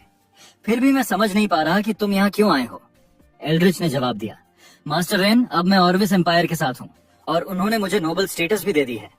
रेन ने एक तंज भरी स्माइल दी। अगर उन्होंने तुम्हें अपनाया है तो फिर तुम यहाँ क्यों आए? बताओ मत कि अचानक तुम्हें सरेंडर करना ज्यादा पसंद आ गया है बजाय कि उनके नोबल्स में रहने के। वैसे हम तुम्हें वापस नहीं लेंगे। तुम्हें प्रिजन में रखने से सिर्फ हमारा खाना बर्बाद होगा। एल्ड्रिच जोर से हंसा। तुम समझते हो कि मैं सरेंडर करने आया हूँ? ये अब तक की सबसे मजेदार बात थी। मैं गिव अप करने नहीं आया, मैं बदला लेने आया हूँ। मैं तुम्हें और तुम्हारे सबको तबाह करने आया हूँ। रेन ने ठहाके भरे। बदला? अकेले? लगता है ऑर्विस एम्पायर के साथ घूम फिरकर तुम्हें भी उनकी तरह ही डिल्यूजनल कर दिया गया है। तुम यहाँ से एक ईंट भी उठाकर नहीं ले जा सकते। और क्या मजबूरी कि तुम इसे नष्ट कर सकोगे? एल्ड्रिच का चेहरा कस गया। हंसो जब तक हंस सकते हो, पर आगे क्या होगा उसके बाद तुम्हारी हंसी बंद हो जाएगी। क्या तुम सच में सोचते थे कि मैं अकेले इस डैम पर हमला करूंगा? मैं मूर्ख नहीं हूँ। मैंने अपने साथ बहुत से लोग लाए हैं, पावरफुल मेजर्स, जिन्होंने पहले ही इस जगह को वे कर रखा है, और उनमें से हर एक वाटर एलिमेंट मैजिक में एक्सपर्ट है। उसने ठहरे हुए लहजे में बताया, बस मेरी एक सिग्नल की जरूरत होगी और वे लोग इस डैम पर एक massive water element spell unleash कर देंगे। तुम समझदार हो, तुम जानते हो इसका मतलब क्या होगा, पर जो थोड़े स्लो हैं उनके लिए मैं सीधे बता दूं, ये डैम पहले से पानी से भरा हुआ है। मेरे मेजर्स को सीधे डैम तोड़ने की जरूरत नहीं। वे पानी की गति को एक्सेलरेट कर देंगे और प्रेशर इतना बढ़ा देंगे कि कीमत भरी हुई दीवार एकदम से टूट जाएगी। एल्ड्रिच ने कड़वा कहा, तुमने सबको बताया कि ये डैम एक मिरेकल होगा, ये शहर की किस्मत बदल देगा, पर वही मिरेकल इस शहर को तबाह कर देगा। जब ये डैम बर्स्ट होगा कितनी जानें जाएंगी, मैं गिन नहीं सकता। एल्फ क्वीन के चेहरे पर साफ झटका आया। उसने कहा, यंग मास्टर रेन, ये आदमी किस बारे में बात कर रहा है? प्रीशा ने गुस्से से बोला। एल्ड्रिच, अगर तुम सच में ऐसा कर दोगे तो एडगर फैमिली तुम्हें कहाँ भी भागने देगी। वे तुम्हें ढूंढ निकालेंगे और कुत्ते की तरह मार डालेंगे और तुम्हारा नाम उस बदनामी में लिख जाएगा। इसलिए 100 बार सोचो उससे पहले कि तुम कोई कदम उठाओ। ये तुम्हारी बहुत भारी खरीदारी होगी। एल्ड्रिच ने फिर से ठहाका लगाया। क्या हुआ यंग लेडी प्रिशा, डर गई हो? तुम्हारे चेहरे पर सब लिखा हुआ है। हो सकता है मैं एल्फिया को डरा ना सकूं, पर उसके बच्चों को डराना, उससे मुझे सुकून मिलता है। मैं एल्फिया के चेहरे पर जो एक्सप्रेशन देखना चाहता था वो ना मिला, पर तुम्हारे चेहरे पर देखकर भी मेरे मन को बहुत संतोष मिलता है। वह मुस्कुराते हुए आगे बोला, मुझे फर्क नहीं पड़ता तुम आगे क्या करोगे।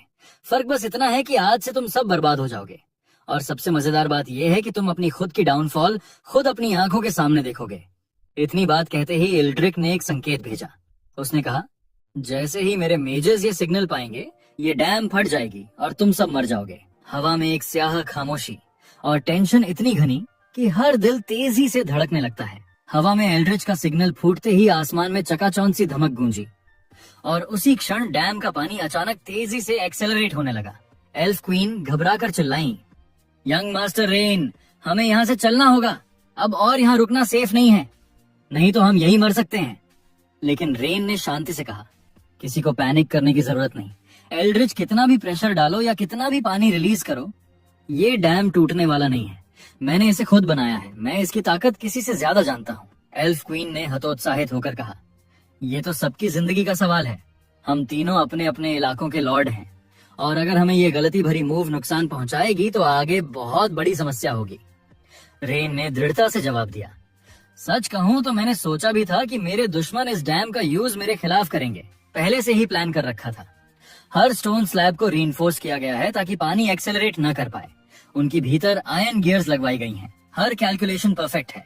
सबसे खतरनाक बाढ़ भी इस डैम को नुकसान नहीं पहुंचा सकती। उस समय एक विशाल लहर उन तक पहुंचती है और रेन ने गेट्स खोल दिए ताकि पानी धीरे धीरे बाहर रिसाए।